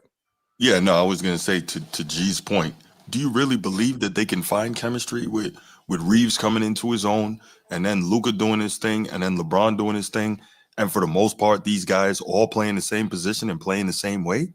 Like, that's super. Go ahead. When you look at LeBron, he has 10 NBA finals. He's been to 10 NBA finals. So when it comes to basketball IQ and knowledge, man, I don't think there's nobody else in the league that's been down that road, had those days, and more polished than him. That's my thing. I think he, being in the league as long as he has, right? All that knowledge that he has, that basketball IQ, it's gonna rub off. You're gonna start seeing players score that wasn't really scoring like that. Because as you start aging, right, you can't be at these spots where you want to be. So you want to make sure your younger guys can score those points. And so now you start setting them up more so than you would before. What? Why you look like that? Because I agree with you about his IQ and experience, but I disagree because his ego, I don't believe his ego will allow that. What have you seen from him that makes you think his ego would allow that? Father time. Oh, he's 41, bro. Father time. He's 41, but he's mad because the Lakers wouldn't give him a multiple year extension. So clearly 41 means nothing to him. Right. That doesn't mean That's anything business. to him. That's not basketball. That's business, man. We talking about in the game. We just talking business, bro. No, Like he can see what these young dudes doing now. He's like, oh, okay, all right. I want to This win. is where I can fit in. I don't physically. I don't have it. I can't do it. I can't don't carry think the team no more. I don't think he wants to win to the point that he would step back from what his ego is going to tell him. I don't think he's ever wanted to win to that. But this is not. But the thing is, the step back. We're not asking LeBron to like step back. Hey, now you're averaging 25 minutes and you're only averaging 15 points. No, LeBron is still going to average 20 to 25, easy, because the way he can get to the basket is relatively easy. He's still 6'8", still 240, still 250. He's a locomotive. He's going to get to the free throw line. What we're saying is, bro, you don't have to carry the torch. You don't have to have the ball all the time. We got Luka. I just think that that's the way he has known how to play his whole basketball life. And I'm not saying he can't. Yeah. I'm saying for the most part, he won't. I think the only time he will do that is, okay, I'm getting tired, so let me make it look like I'm a team guy and let him do it. I think we're gonna see, and I could just be a LeBron hater, but that's how I see it. I think that's fair. That's a fair assessment from all these years of him playing. No, that's absolutely fair assessment. Yeah, but if they want to win, that's how you win. You're not winning on a 41-year-old back, man. These young bulls running up and down the court too fast, man. Like I agree, but I don't think he believes that. But that's me.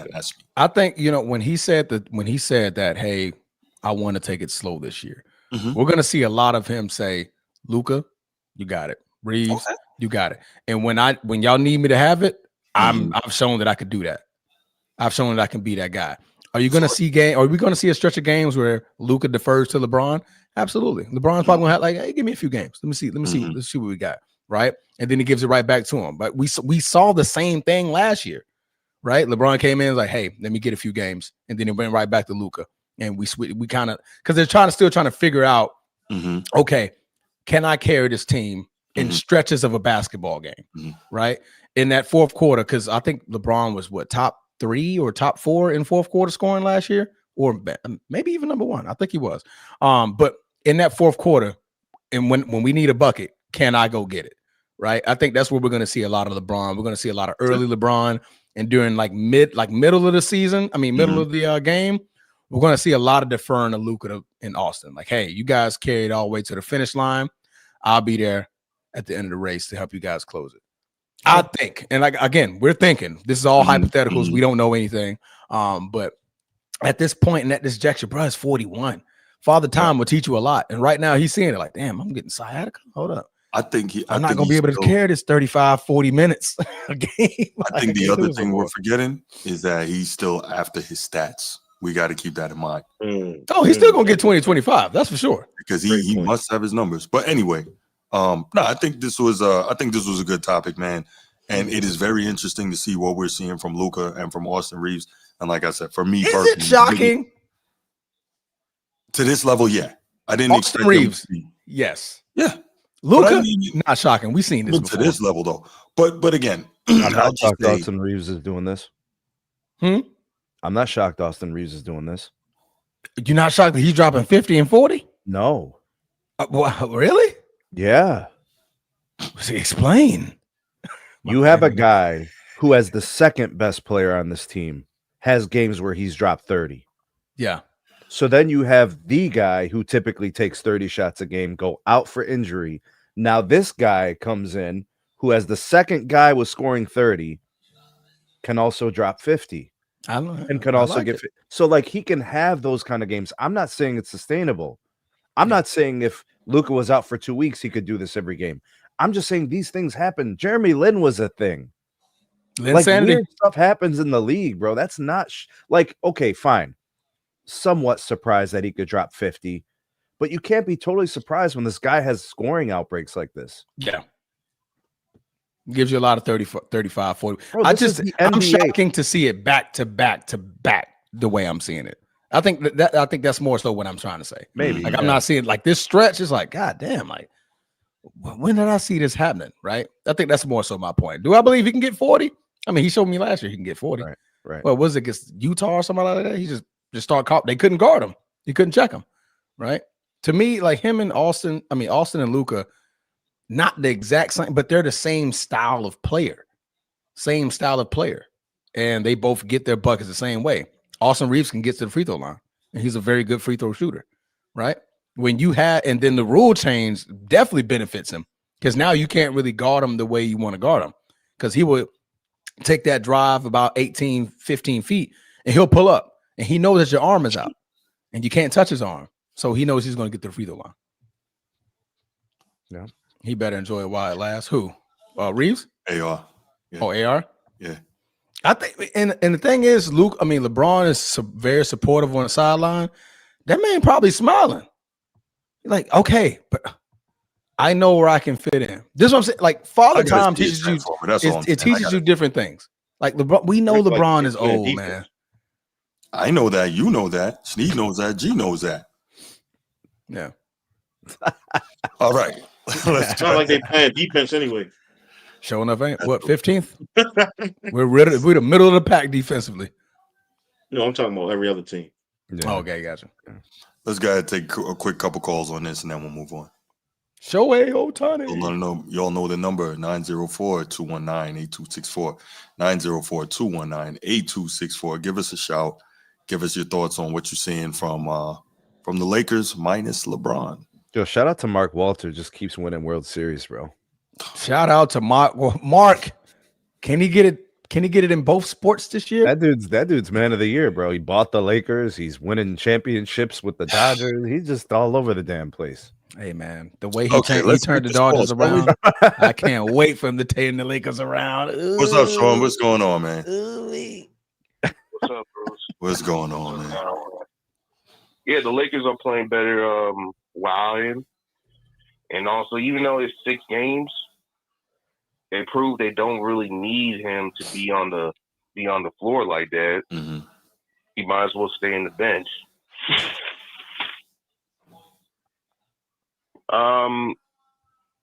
Luka, I mean, I don't know why people are shocked about Reeves when he, like in the last 2 seasons, he was scoring 30, 40 points. Mm-hmm. He was able to also make triple doubles. And also, plus, he's unselfish. Mm-hmm. I'm not trying to, sit here and also say, hey, I get it. I don't like the break, but come on, man. Like, people gotta let this stuff go, bro. Like,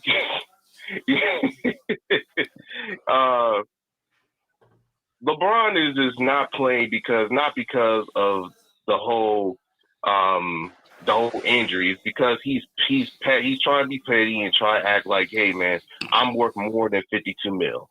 You should give me the extension. And he just wanted the team to fail.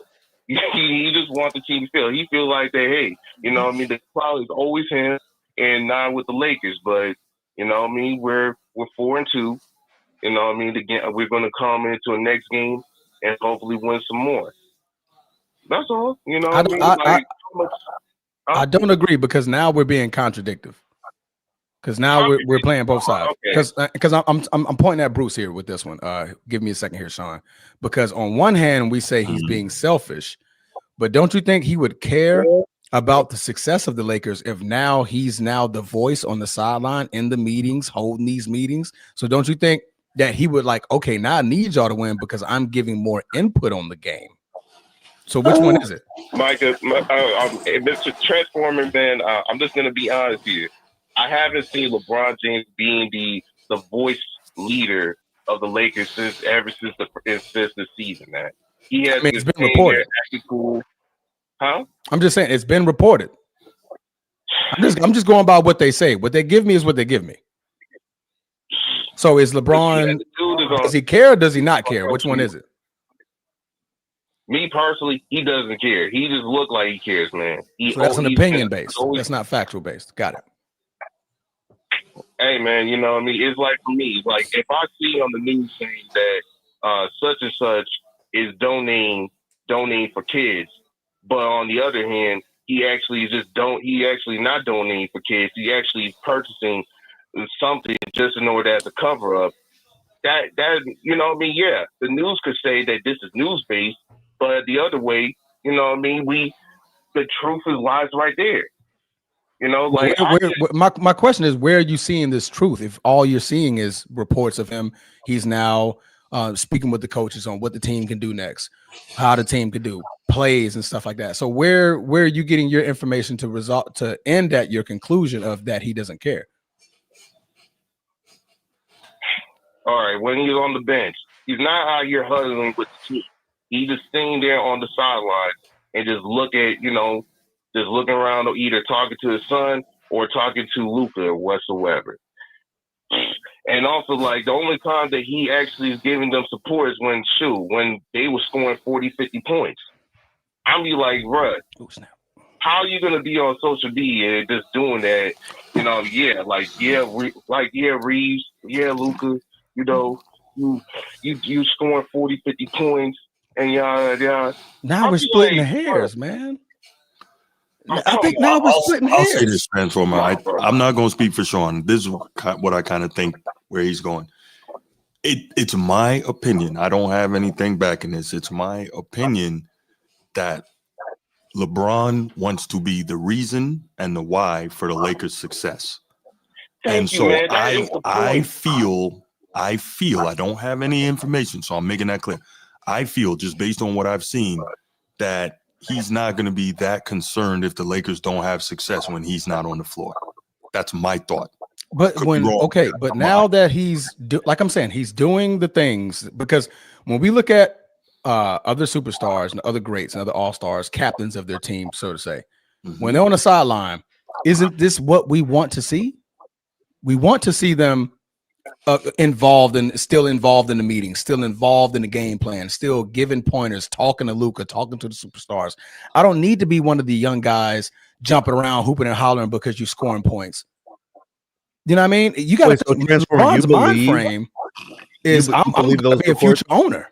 Transformer, you believe those reports about him helping or whatever? Yeah, I mean, I can only go by the information that you give me. I know, but the reason why I don't believe is because he took the photos at the Clippers facility. Yeah, during the offseason. When you update with me for information, then I change my opinion. But who does that though? What are you trying to say? What's the message? What I don't get what you're asking. He took a photo at the Clippers facility. What are you promoting? The Clippers? I don't. What does that have to do with what I'm talking about? Name an LA Clipper that ever took a photo, or name an LA Laker who ever took a photo at the Clippers facility. Can't name one. Why would I think he's trying to help the team after an offseason in which there was turmoil about his contract? Because now that he's under contract, he needs to show that I can still try to be a winner. Because if he's selfish, then he still wants his team to succeed. I'm not evaluating whether he's selfish or not. I'm just saying what he's been doing, and then like these reports about him helping the team. It doesn't add. It doesn't. But you're talking pre-contract and post-contract. You know, you're always gonna catch riffraff. I'm just talking about history being the best predictor of the future and the current. What's in front of me. Got it. Okay. Thanks for the call, Sean. Appreciate you, man. Sorry, we got a little sidetracked there with you on the line, but appreciate the call. Let's go ahead, guys, and move on. I still don't know what's going on, but it's fine. I was sitting here listening. We happy to have you back, G. Okay, this is the next one you might enjoy. Let's go to the next topic.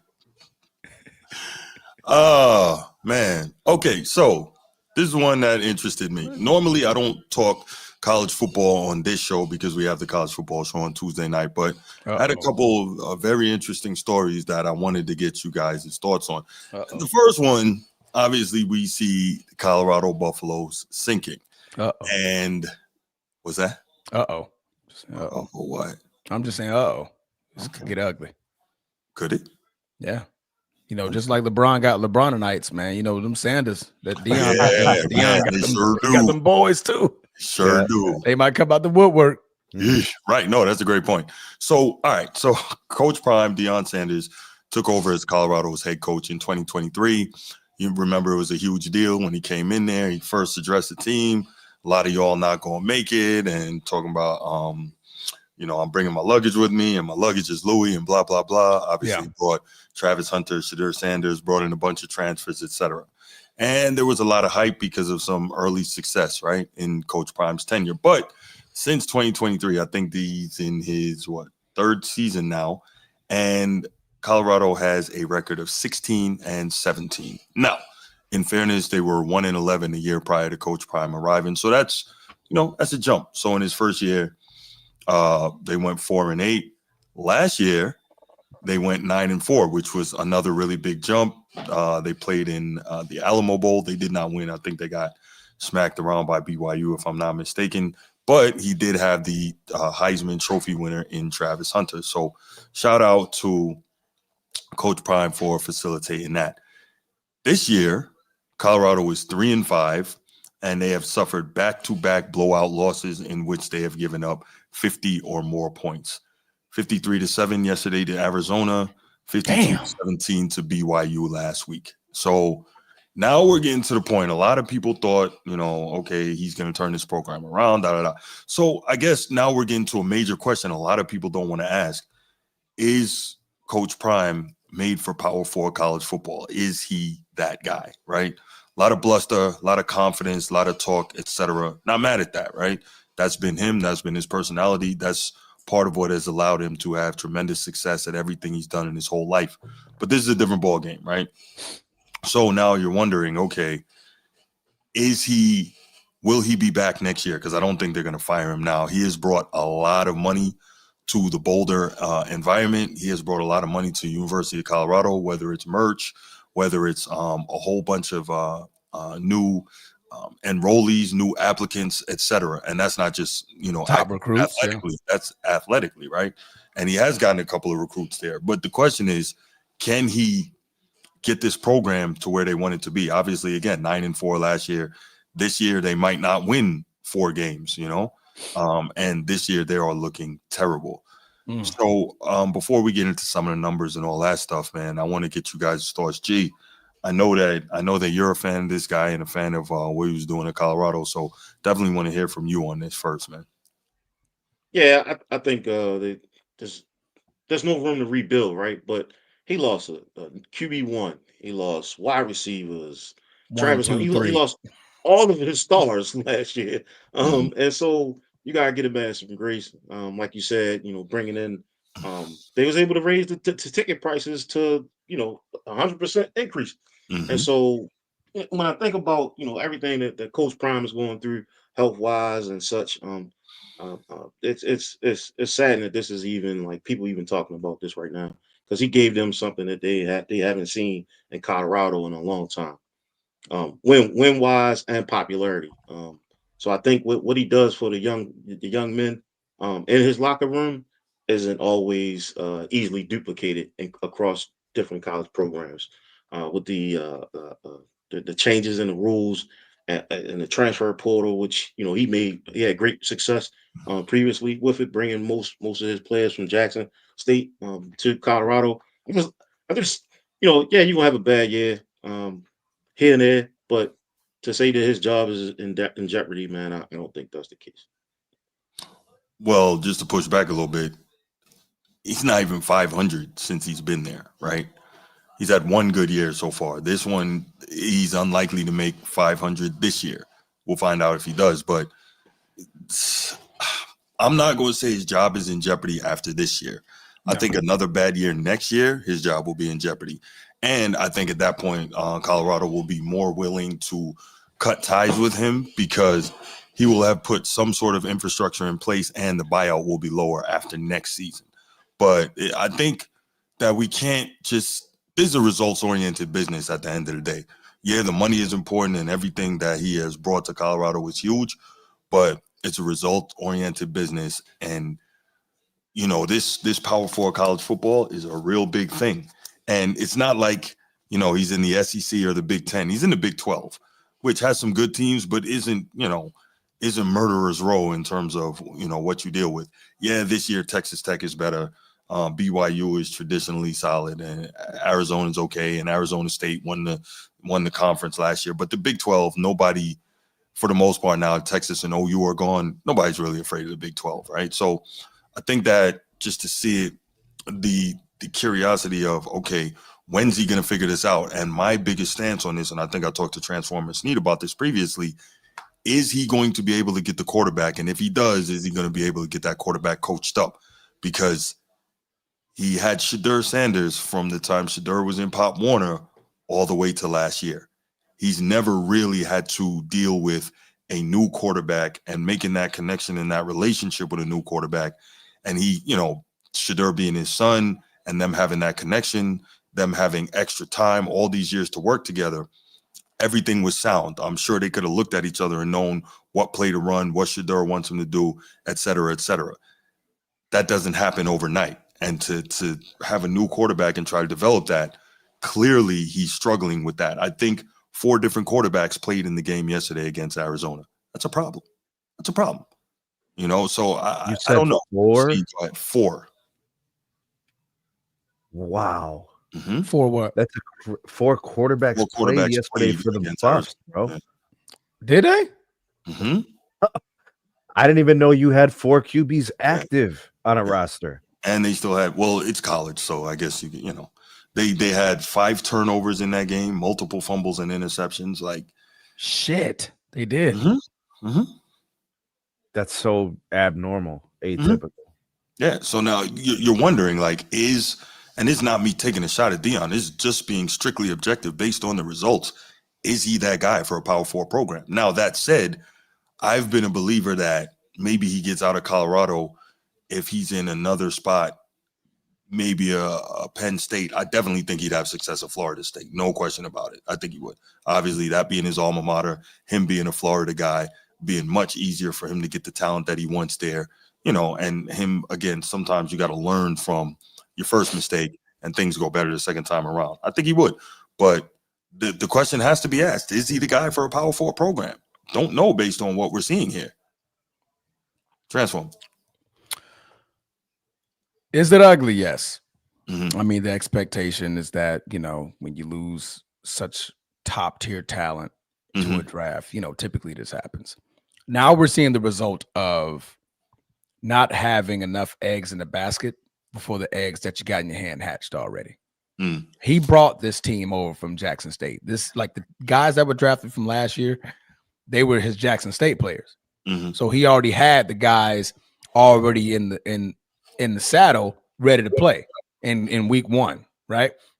Now he just didn't have enough ready to come in behind those guys. And I think that's the problem that we're seeing right now. Not a lot of talent that was behind Deion Sanders.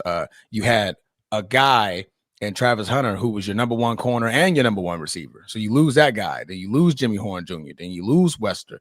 So you lose your first, second, and third best receivers. You lose your first, second of your corners. You lose your number 1 quarterback who everybody thought was electric enough to go in the first round, but some odd reason didn't go in the first round. But I mean, you had him as your QB1 on your draft board, right? I did. So, sure. So you lose all this talent, but you don't have nothing in the reserves. And I think that's what Deion is learning right now, that his reserves are bare. Not a lot of teams are putting Colorado at the top of the list coming out of high school that I just want to go play for. People come to Colorado just off of Deion Sanders' name alone, right? So I can only imagine if was a fifth, we'll all be drunk. But if he was to come and coach at Florida State and come and take my poor ass head coach's job out here, I can't even remember his name. I said don't remember his name because I don't want to remember his name. Thank you for saying the name, but that's not what I was trying to do. But if Deion was to come to Florida State, players will be dying to come to, because one, Florida State is a top tier school, right? The last championship, 2015, 2016 with Jameis Winston, right? 2013. There you go. So they have relevance of being a great school, a great a great football team, right? Colorado isn't known for those things. So a lot of players coming out of high school like, well, I'm not on Deion's good list. It's been a long time since Colorado was great. Exactly, right? So he goes to Florida State. I can imagine them recruits are coming in by the boatload now because Florida State is a top tier school. So I think that's the problem that he's running into. Obviously, he has a lot of work to do with when it comes to the off season. This season is just a wash. Obviously, G gave him grace for, losing a lot of talent. When you lose that, you had the number 3rd pick in the draft with Travis Hunter. So the expectations are there. That's when you didn't have enough in the reserves, and in these power four schools, their backups are starters just waiting to start. Yep. Right. All of his backups just were backup. That's what they were. They were backups. Right. Alabama, you look at them, they had freaking 4 top tier running backs all on the roster at the same time. All 4 got drafted in the first, second, or third round in the NFL draft of their respective years because those guys were starter quality. They just had to wait their turn. Right. Deion doesn't have that in Colorado. He had a bunch of backups who were really backups, and now we're seeing that they're backups and they're getting blown out. So that's my thing, man. Give him grace. I would love to see what he does in the offseason with his program. But again, it's Colorado. No. I mean, you gave Colorado a winning season. They got a lot to be happy for and appreciative of what you did for them. Yeah. But it's going to be tough to get high school students to come there. I honestly think he's building it wrong. That's my final thought. I think he's building it wrong. Obviously, quarterback is super important in modern football, college or pro and high school. You need the quarterback. But the quickest, I think, and the smartest way to build a program is from the trenches. How many times do we talk about what Daniel Jones, Indiana Jones, is doing? Oh, turn around and hand the football? Hand it off, right. Yeah. So if you'll never hear me not say this, if you build a culture of running the ball and being tough on the offensive and defensive lines, you're not going to win a championship right away, but you will quickly be viable. Then from there, you can get the quarterback. There, you can pull in the receivers. If you do it that way, you'll be all right. And that is the smartest way to build a program because you might not get that quarterback out of the gate or those explosive receivers. But you can, if you build it from the trenches, being physical, you can win a lot of games. And then you run the ball, you can win games. Yeah. And then you can get those other guys. That's my thought. I think he's building it wrong. But when you had a Shadur, I get it. Like you weren't going to go away. You had a Travis Hunter, yeah. Right. You weren't going to go away from that to do it the opposite way. So I get it. So let's go ahead. Let's take a couple calls on this. Then we'll get to the final topic and get you guys out of here so you can enjoy the NFL on a Green Bay at 1 o'clock. Boy, let's go. Go Pat, go, baby. Woo! There's only 1.5 greens I want to hear you talk about. 1.5, okay? You know what? Hey, hold that thought real quick, Bruce. Well, it's just ass to belt. Ass to belt. Man, that's all I wanted to show, man. That's not the green that I want to hear you talk. I'm so tired of that. I want to hear you talking. Transform, that was funny as hell. By the way, it was funny. I watched the whole video. I was like, it was I didn't know you had the Henny tree. Like this dude's sick. Yeah, for sure. I said, man, this guy. That's a good one. No, that was a great video. Celtics or the Irish? There's the only green I want to hear from you. That's it. I don't want to hear any other green. All right? Come on, man. Moving right along. What's up, Sean? Man, what's up, man? I think, I think Deion needs to be more confrontational with getting to talent scouting. You know what I mean? Like, I don't believe that the new generation I think the new generation are kind of indifferent with him and his legend status as an NFL player, man. I'm just going to be honest here. You know what I mean? I can see that. Everyone knows him as like, the cool OG, you know what I mean, with the swag, and he has sons who are talented, plus Travis Hunter. Now all that has gone. A lot of people are saying like, hey man, I don't want to go to school because you cool, but you're not giving people wins. Mm-hmm. So I think what he does is that he has to be extremely confrontational with new talent. You know what I mean? It does not really matter where he at or what level he is. You have to persuade them in order for them to come to your school. Because you're not picking schools because of how legendary you are in the NFL or even college. If they did, you would have gone to Florida. Mm-hmm. You know, because that's your alma mater. Florida State, my bad. Yeah, well, they weren't going to hire him, but they probably would now. I said they probably would now, but go ahead. But that's pretty much the only issue. I don't believe he's going to get fired. I think that the whole firing thing, when it comes to like, people like, yeah, man, he's gonna get fired. I mean, you know how many coaches in the NCAA who got losing careers and they have have been there for over 10, 15 years, 9 years. Like, come on, man. Like, I just think that Deion has to be more confrontational, just in order to acknowledge that, yo, you know what I mean? I used to be like you, you know what I mean? He can relate to how the generation is, how this generation is, because everyone else trying to be on this superstar, that superstar stuff and whatever. So yeah, that's pretty much it. You know what I mean? You just need to be more confrontational. Okay. I would think he is. I think he's got an old school mentality, but obviously I'm not in his locker room or on his practice field. But I would think that he is confrontational. But I could be wrong. Well, you're gonna have to adapt, you know what I mean? Because a former NFL player literally threw hands during fights, like in the middle of plays. It ain't non-confrontational. You just want him to be a better recruiter, right? Yeah. Yeah, like being a better recruiter, try to scout better players and also persuade them to go to school, because let's be honest here. And also, most younger players don't think of like, hey, I want to go to Colorado. Colorado is cold. It's very, what's the word? Is it blue collar? But then why would they want to fire him because of, him not being able to recruit to Colorado? Then you could fire every person at Colorado. You're just setting them up to fire them. I personally believe they trying to, the news trying to, saying that because, there is, the media, the media has some level of animosity towards Deion Sanders because of how confident he is, how the way he holds himself. Even when things are looking not right for him, he still look like he's winning, and they get agitated for that for some reason. So they're trying to find ways in order for him to break him down, which is lame, like the dude, for his greatness, you like, come on, man, he is prime time. You you trying to break up prime time?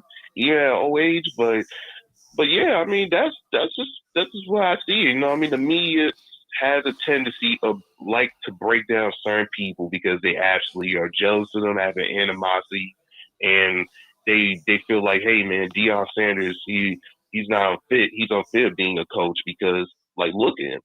He's so nonchalant. He's not doing anything for making these kids to become NFL ready.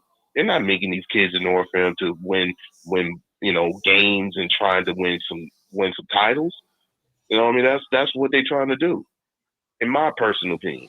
I think that they will rather, kids will rather go to the schools that has who's going to give me the best hope of winning a title or give me some more awards. So Deion has to push more. He has to put more effort. I even gonna say be a little bit more vulnerable with them as far as like, hey, giving them more of the emotional sense. Like, you should come over here because I could teach you tutelage of how to become a better player. Because if you don't, you probably, even if you probably be good at college, you're probably gonna be stuck in the NFL.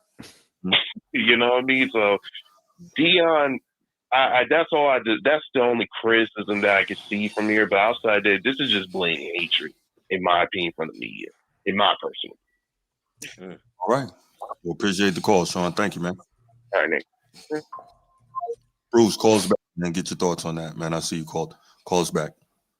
Bro, they're only gonna fire him if they feel like he can't deliver when given the opportunity where he should be delivering. So if he recruited well and he's coaching himself into losses, then that's a fireable offense. If your team could have 6 wins instead of 6 losses, then you'd be fireable. As of like right James now, Franklin, you say? Got it. Kind of like that. Yeah. Yeah. Kind of like that. I just don't see that. I don't, is he coaching himself out of games? Do we see bad decisions on the bad calls? No, they're just getting ass whooped from beginning to the end. Yeah. Now turnovers is kind of sort of coachable. Ball security, that's probably something that they need to fix, because that might be costing them these blowouts. Like maybe you'd be more competitive in these games if you didn't have 5 turnovers. Yeah, and that offensive line is also being held by me, you, and Bruce. Ooh. You know, bad knee, bad back, and bad whatever for Snead, and we're just trying to protect the quarterback. Right. Bruce, what up? How y'all boys doing again, man? Bruce, How you feel about what a glorious Sunday, and let's go Coast, man. We got a Baltimore Coast today in my eyes. That's how I'm really looking at this game like this, because this game benefits us greatly. But anyway, as far as Coach Prime, I agree with everything you say. Y'all don't have no big dogs, man, on the offensive defensive line. And when you got that, you're always going to be susceptible to get your ass kicked for the past 2 weeks like you've been getting. Right. It's like he got all the 4-star, 5-star cornerbacks that's scared to tackle. And he don't have no dogs up front, man. And let's go back.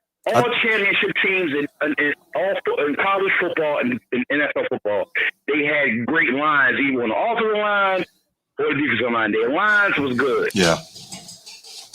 Name one team that won a Super Bowl or national championship who didn't have dogs on the offensive defensive line. I can't recall any. Right. It starts up front, bro. You can have above average back end, but if your front end dogs on the defensive line, you're gonna be good, because they're gonna be getting pressure and they're gonna be knocking offensive linemen off the ball to get to stop the run. That's Deion's. That's their Achilles heel. Yes, they get all the best cornerbacks in the world. They got some of the best, quote unquote. They got some young, good wide receivers, but they got an quarterback. I'm gonna get to him. I think they got an elite left tackle. But that's about that. Seaton, yeah, there you go. Thank you. Yes. But other than that, it's not even the linebacker. It's that the quarterback don't have a goddamn brain. I don't know what he be doing. He's not sharp. They do got a 5-star quarterback on the bench, and he's a freshman though, Julian Lewis. Yep. So he played yesterday. 5-star quarterback, trying to get him 5 stars now. It's just that he don't have no trench. That trench is weak. When you soft up the middle, you're not going to win, or you're not going to be competitive. Yeah. You gotta get some big dogs in the trenches, man. The offensive line is really not that bad if you watch Colorado games. Is that the quarterback, his IQ is very low. I'm not saying he's a dumb kid in life. I'm talking about for the game of football. He's not seeing it properly. You know what I'm saying? The pocket will be there for him, but he'll try to scramble, but he really don't have to.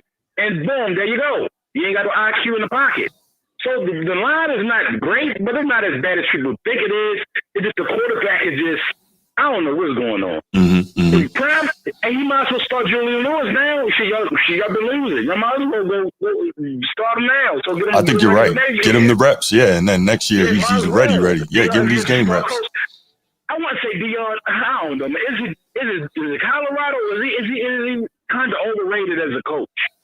Was Shador masking his flaws? I think you make great points, Bruce, and I think it's all of that, man.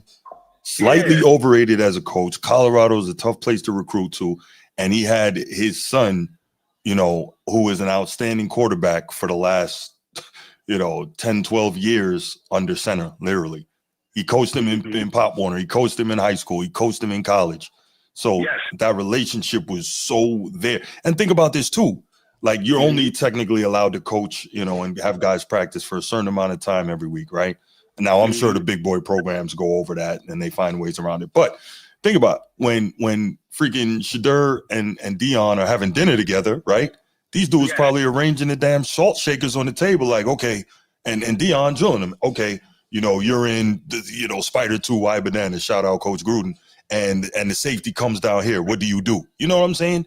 These are all the little things that he is able to do with Shador that he can't necessarily do with a regular quarterback. And I think all that was helping in their development, Shador's development, and his as a coach. But I'm not sitting up here and saying that Deion don't have knowledge of the game of football. Oh, no, only a fool would say that. Right, There's exactly. a difference between that and being a X and O's coach.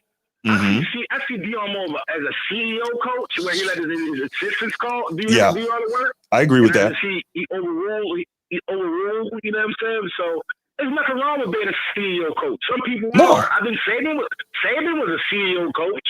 So he was, but actually they said that at least weekly he would get, because he's at his core defensive backs coach. He still used to work with his DBs directly.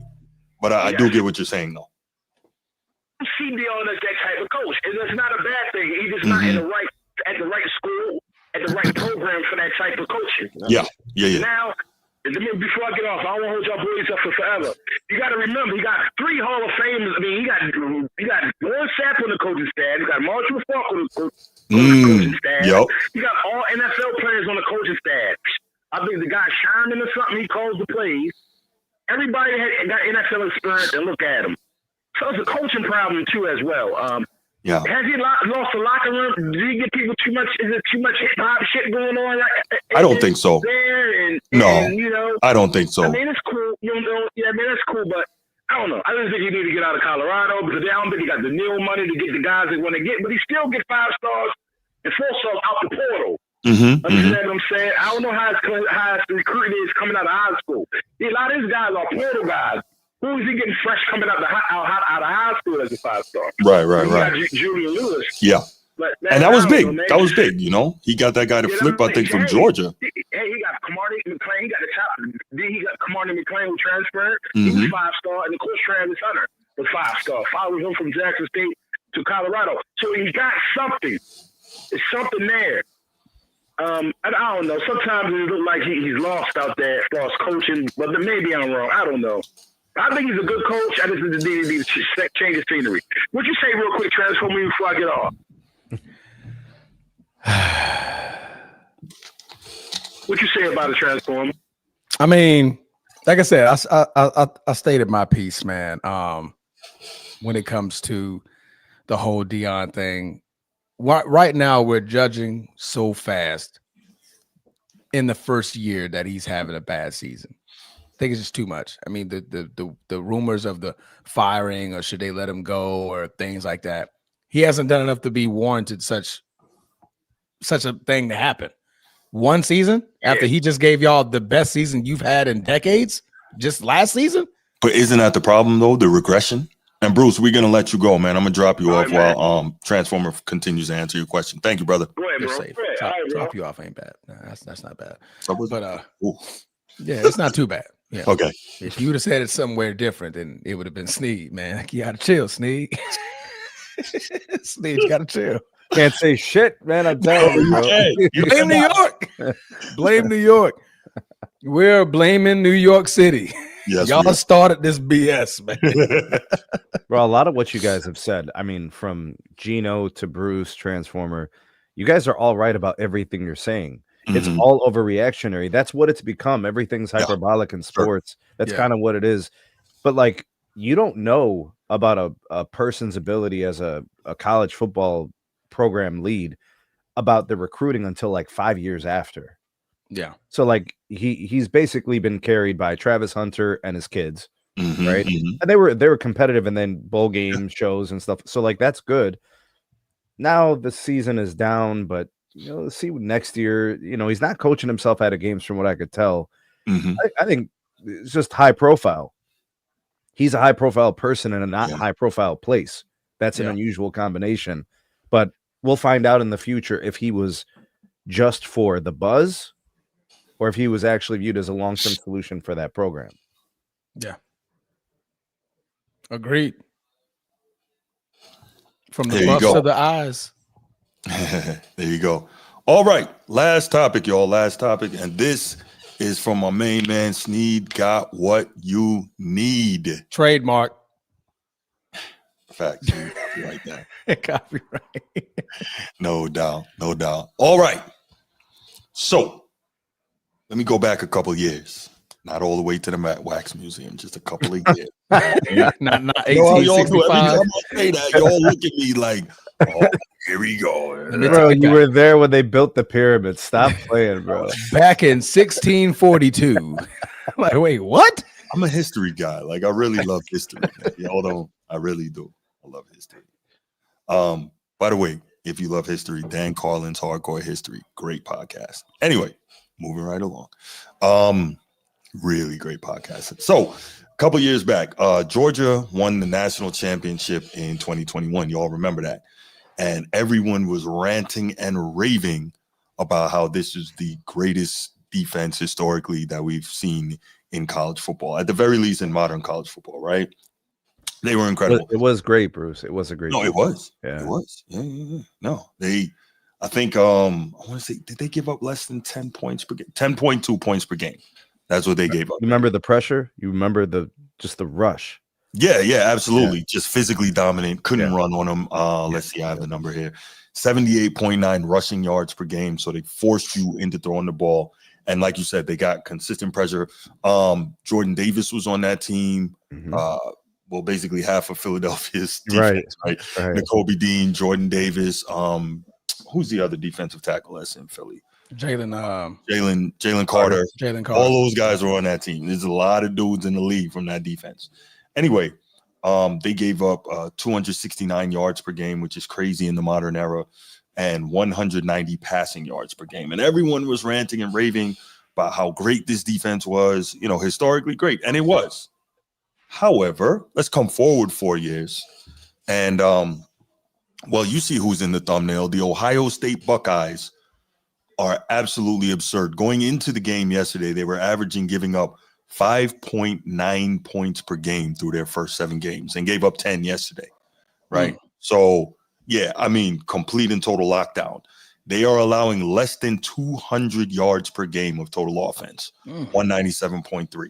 They are allowing 85.6 rushing yards per game. And get this, 111.7 passing yards per game.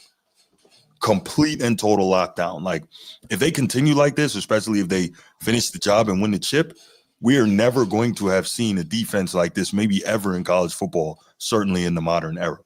And so, again, normally I usually talk college football on Tuesday night, but this was so striking to me when I saw these numbers. I said, nah, man, I want to talk about this, and I want to specifically hear from Sneed on this topic, because this is insane. And I think what's really irking me is that as great as Ohio State is playing and as great as this defense is, we're not hearing all the historical talk about it like we did about Georgia. And I think a big part of that is the so decidedly pro-SEC heavy college football media was really pushing that. And again, that was an all-time great defense, historically great defense.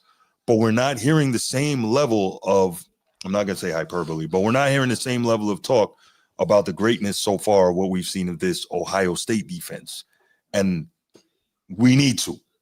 And we're really going to get the test in what looks like two trains, going towards one another, a game of chicken in the Big Ten championship game, which presumably is going to be Indiana, who's the number 2 team in the country, great offensive team, smacked Maryland 55-10 yesterday, and they're also great defensively. But we presumably will see them against Ohio State in the Big Ten title game. That's when we're really going to get tested, when we're really going to see what Ohio State does against another elite offense. So, Sneed, I'm going to start with you, and then we get to G and then Transformer. What are your thoughts on this defense and this team on the whole, how great they could be, kind of where they line up on a historical level, man? Typically, Ohio State fields a good defense. That's not surprising or new. Right. That's pretty much the pedigree. The thing that also could be, I'm going to play devil's advocate. If I look at all their opponents, some of them have allowed the defensive shine to be even brighter. Like, so if you're playing a team that's like a much smaller school, doesn't have good recruits, like their defensive numbers can get gaudy in those games. Mm-hmm. So I think some of that has happened. But even against good teams, the defense has been really good.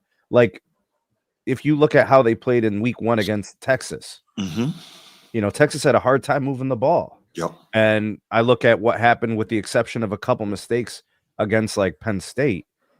That's really what this defense has been. They've been really consistent. Yeah. They don't really let down and they don't make a lot of mistakes. And, all levels are covered. The defensive line is fantastic. The secondary is incredible. Mm-hmm. There's no real weakness, but they're very consistent. And then you look at their coordinator and his ideas and his concepts, a lot of pro stuff, but it's just like the talent, the consistency, they're not making mistakes. That's really hard to beat. And that's what allows them to be viewed so favorably. Mm-hmm. Now, the thing about Ohio State versus like the SEC, the SEC, because of the fanfare of that conference, because they were so dominant for so long, that's why you saw like the Georgia thing. If it was Alabama, it would have been the same thing. Because remember when Alabama's defense was dominant? Yes, I remember, Sneed. I remember, yes. But it becomes narrative based. Right. Ohio State is one team for a long time, was the one good team out of the conference. People aren't even really witnessing what's happening in the Big Ten. It's not even now. The Big Ten is kind of turning into what the SEC was. Right. Can I interrupt you for 1 second, Sneed? Yeah, let me address Bruce in the comments. I'm sorry. His argument is always, if such and such a team played in the SEC, it would be different. Bruce, close your mouth, fam. Vanderbilt plays in the SEC.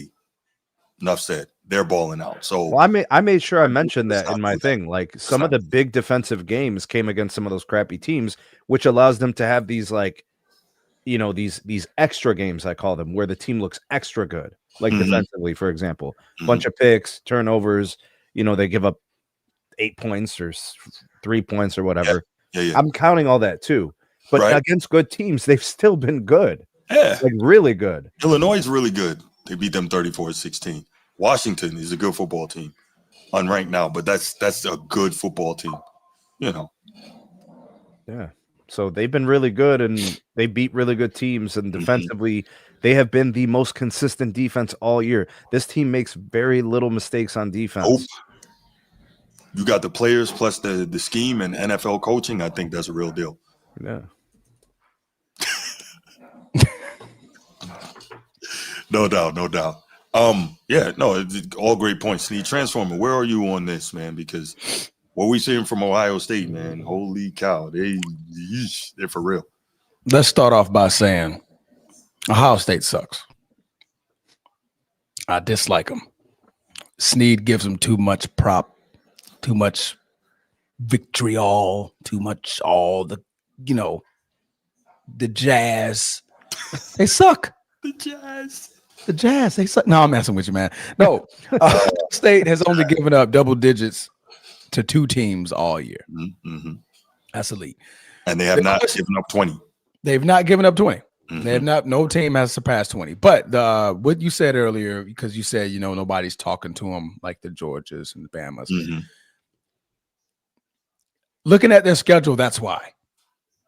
Unfortunately, their competition isn't the SEC like the band, like everybody isn't top 10 or ranked top 15 or top 20 like your Bama, then your Texas A&M and your Tennessee. Like those teams aren't all there for them to be like, okay, now they're just knocking off everybody in the top 25, right? I mean, that's unfortunate for Ohio State. That has nothing to do with their play. That's just unfortunate for them that they're just taking care of business when they need to take care of business, which is going to dominate whoever the hell we play, right?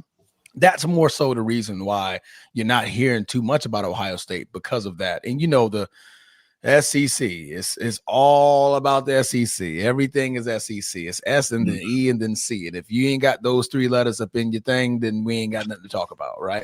But Ohio State is doing a magnificent job, man. I mean, defensively, they play like an NFL defense thanks to Matt Patricia. I almost said Ryan Day. That's your freaking head coach. Right. But Jeremiah Smith is a dog. I mean, you look at every position on that Ohio State team, you're like, damn it, they're elite everywhere. There's like really no fault to that team, and that explains a good reason and purpose why they're just dominating, taking care of everything in front of them. This Indiana game, this should be where they announce their buzz, right? And get that SEC type of loudness coming to them, because if you can go in there and you could dominate Indiana the way you've been dominating everybody's like, oh, okay. My bad, Ohio State. I think we should talk about you more. My bad. If you hold them to 10 points or 13 points or something like that, or let alone if it's single digits against that high-powered Indiana team, our bad, Ohio State. You're going to see it. A lot of networks shut their mouths and be like, okay. Right. And start recognizing them for what they are. But that's more so the reason why, because Alabama's going to play Georgia, then they're going to play Texas A&M. They got to play Texas. They got to play those other big SEC teams, and whoever comes out on top, that's that's a team that they're going to talk about a lot. Right. I think Georgia and Bama been on top of the mantle for the last decade and a half. Right. So when they play each other, of course, that's going to get a lot of notoriety. Ohio State, just 2 years ago, that was when Michigan's best year. Other than that, when has Ohio State really been threatening the Big Ten? Right, they've been the top dog for quite some time, so I think that's more so the reason why. Great point. But that has nothing to do with the fact that Ohio State is literally dominating everybody that they play. Yeah. Jeremiah Smith is tipping passes to himself with one hand. I'm really looking forward to that. How many game. points? Oh shit! I'm really looking forward to that game. It's gonna be tuned in for sure. 23-13. Is that you predicting the score? 23-13 Ohio State, right? Is that the prediction of the score? I guess so. We got to get Brucey to call in because when you say the things you're saying, you now have to put your name on it, right? You have to tell me what the score of that game is going to be, right? What is Indiana? So, are you projecting Indiana's going to win first of all, and then second of all, how many points are they going to put up on this Buckeyes defense? Indiana's no joke though. I know, Bruce. I'm watching. They're fantastic. Right. He just told me they got 10 NFL pros. So what I'm saying is, I'm seeing the same thing you are. I'm just not going to be hyperbolic about it. Right. Give me a point total. Tell me how many points you think they're going to score, and tell me that they're going to do the thing that no other team has done yet so far. Right. And so that talk, Sneak. Right. And let me say this real quick to Bruce as well. Right. I know he's going to call in, but let me say this. Can we stop this SEC narrative, right? Because we saw the SEC get handled in the playoffs last year. Is the ACC better than the SEC this year? No. Florida State is closer than it's ever been. Yeah. See, they think that just because the SEC beats up on each other, that they're anyway. What's the best conference in the country, Bruce? The Big Ten.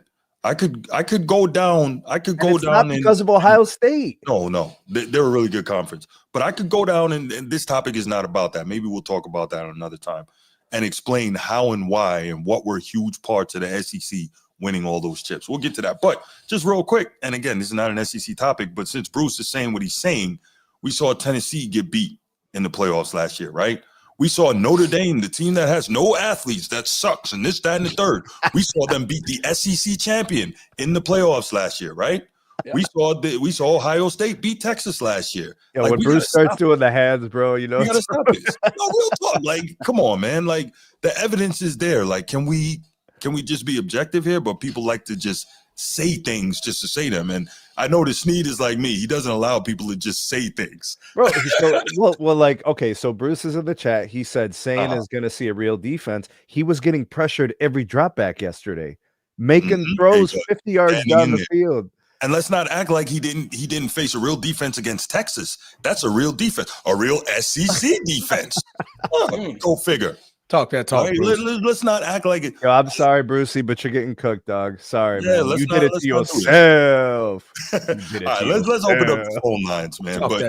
My main point here is that I believe this Buckeyes defense. I believe, unfortunately, Ohio State is going to win the national. Why's it got to be all that, bro? Why you got to do that, bro? Well, unless of course my Irish run up against you guys and get a rematch, and then we will figure out a way to get it done this time. That's a I highly doubt it right there. Oh man, 904-219-8264, 904-219-8264. What I can say is that Ohio State is clearly the best team in the country. I don't think there's a question about that, but the best team doesn't always win the championship. Facts. But they are the best team in the country, no question. And they got Jeremiah Smith. Oof. Yeah, but what's going on? Yeah, you know, what's up? What up? I sound like young disciple on there. Not at all, bro. Because we're not doing LeBron topics. That's why you're not seeing them. We're not doing LeBron topics. Yeah, he be on man down a lot. LeBron topic. There he is. You know that. What's going on, Sneed? What up, bro? What up? What's going on? Bro. So he said I had to call in. Yeah, Sneed said you need to call in and put your name on this. I'm looking for Ohio State game. I'm looking for a point total against the Buckeyes. I'm looking for the outcome of the game. Man.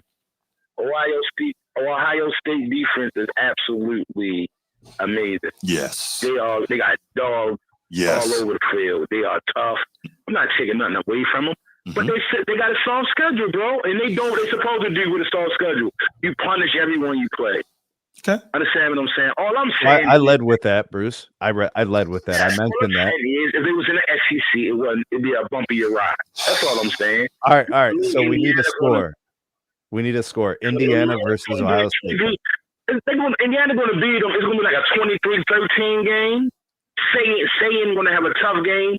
Hey, those Indiana boys got like 10 future Hall of Famers on their team, man. I mean, I'm not the Hall of Fame. Let's say goddamn Hall of Fame. Right. 10 future NFL draft pick. I've been watching them. No, that's a good team. How many NFL talents do Ohio State got? That's what I'm saying. They match with Ohio State. Indiana don't look sexy. Indiana, you think of as a basketball school. And so you see Indiana. Sure. No, they got guys. They are loaded, bro. They are. I just think y'all going to have a tough time with them. So I'm going to put a score on it. It's going to be like a 23-13 game. They're going to beat them like that. Wait, who's going to be who like that?